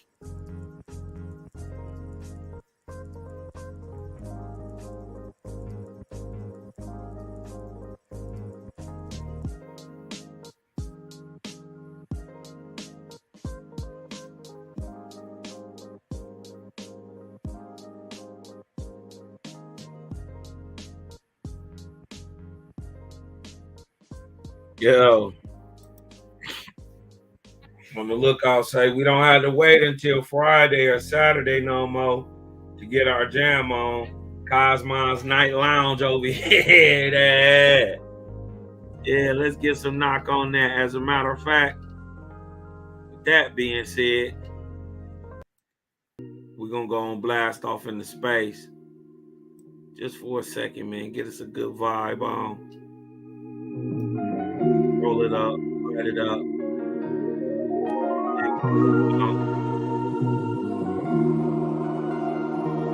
Eyes on Jaja. Huh? Hands in the dirt. Work.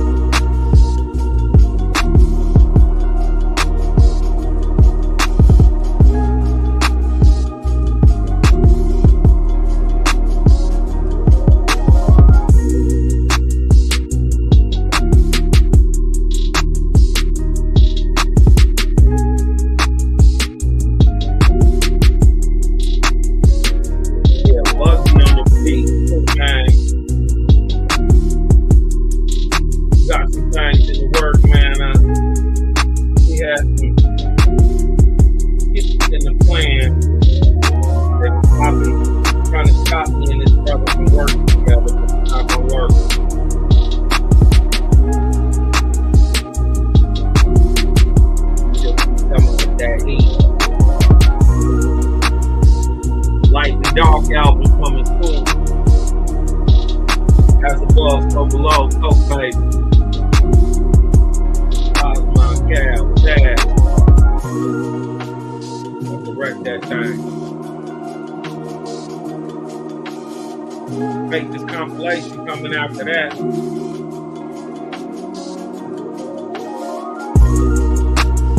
Everybody who don't know.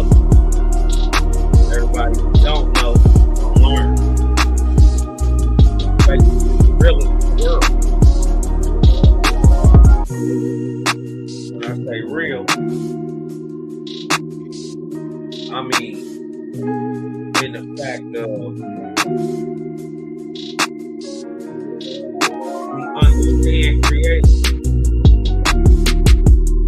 We explain to us how to create.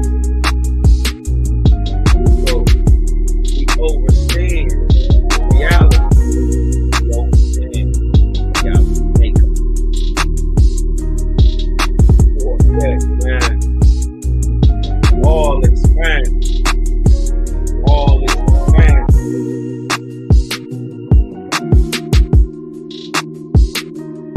Expand your mind, man. Don't be limited. Don't let them talk down to you. Don't let them hate you. Love your creator. Good works. Nothing else matters.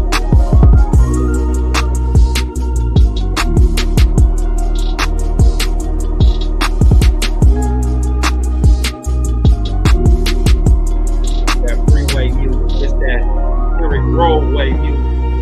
I'm fresh. Smelling like that. Ooh, what I'm smelling like some. Ooh, I'm smelling like Eric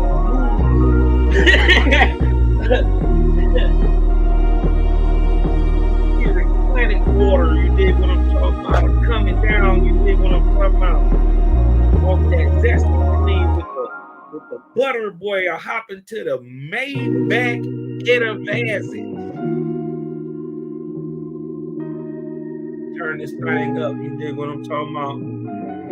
Let that thing beat one time a little bit. You know what I mean? Drop the top. You dig what I'm talking about? Let the streamers fly out. You dig what I'm talking about? Turn on the ground effects.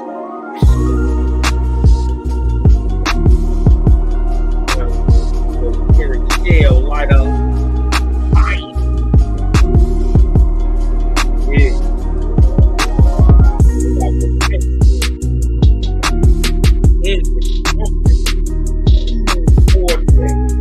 Lift up higher, higher, as you finish turning. Now you know that's how you fly. That's how you fly straight. In on 4K. That's how you stay straight. Straight serious water.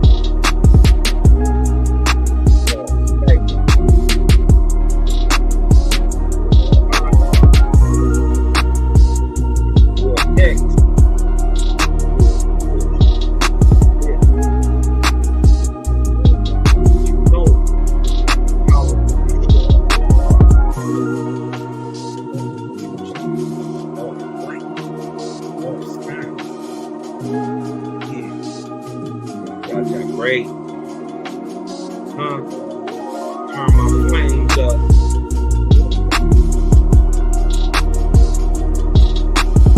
Yeah.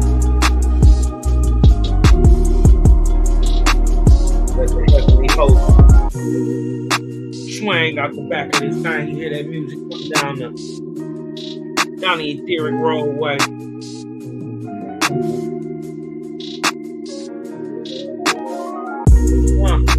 Make a left of Georgia.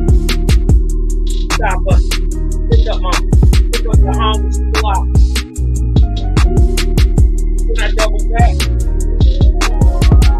It's St. Louis. Pick up the faces in the Nazarenes. St. Louis. King Malachi himself. out there to get hot. Land of the sun. Home of the gun. Go get the brother.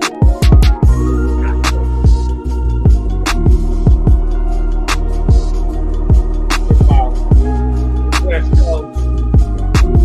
I like the pussy. Come back. No. Pick up my bitch. Win back around. Grab wifey nails. Go.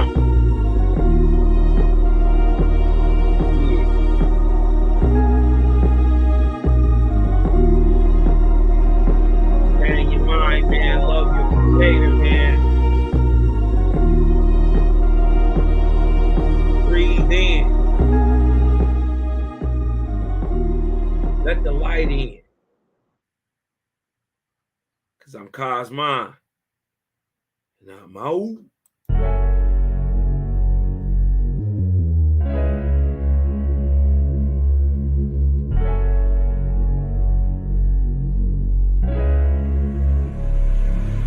And oh yeah, put that Super 7 in the air. Tell me how you feel it when you're feeling up there. When you in the sky breathing rarefied air. When you're breathing rarefied air, oh yeah. Put that Super 7 in the air. Tell me how you feeling when you feel it up there. When you in the sky breathing rarefied air. When you're breathing rarefied air, Just that Japheth, that Chow Mein, that Papa Bull, that Tao Mein, since sunset in the Ark of Wayne. My brain moving like Tao Zane, so ass above, it's so below. That up and that down thing, this flow is atmospheric. I call that a ground game. See, water is knowledge, so if I'm teaching, you're learning. So how your God make a sun without vortexing and current? See, the pattern is ponic, I'm reaching out for my people. Oh, watch me flow through your speakers, you feel the force of the ether. And when the force gets the equal, I'm taking off like an eagle. Police popped the pastor yesterday for pushing political. My DNA is Moshe. Mix that thing with higher water. My spirit rate is OTN, it's just a higher order. Got more light than Kavita. Rap a lot just like Tila. Went from sinner to saint. Shout out my big homie Sealer. Got more torque than a sports car. Got more work than a door star. In the 4 million I make, I'm giving the Dr. Umar. Oh yeah. Put that Super 7 in the air. Tell me how you feel it when you're feeling up there. When you in the sky breathing rarefied air. When you're breathing rarefied air, oh yeah. Put that Super 7 in the air. Tell me how you feeling when you feel it up there. When you in the sky breathing rarefied air. When you're breathing rarefied air, oh yeah.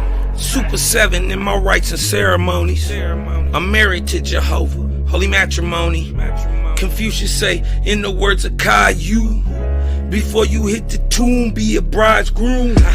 Only got one question for Miss Susan B. On how to last Ahuin is now a ennui. Blame my inspiration, I'm just thinking thoughts. But in the way of God's, we gon' keep it short. Why Jesus wanna kill me, Matthew 10:34. Just a couple questions that I'm needing to know. Oh, watch me flow, it's so potent. Set the vortex in motion. Super 7, I'm floating across the Aegean Ocean. Oh, you a Muslim now, so I guess you making salat. Well, I'm an Israelite, I'ma make him at the Shabbat. Got Moses on the bumper, super slap off in my spaceship photosphere. So I stay lit, peace and light to the faith is so yeah. Put that Super 7 in the air. Tell me how you feel it when you're feeling up there. When you in the sky breathing rarefied air. When you're breathing rarefied air, oh yeah. Put that Super 7 in the air. Tell me how you feeling when you feel it up there. When you in the sky breathing rarefied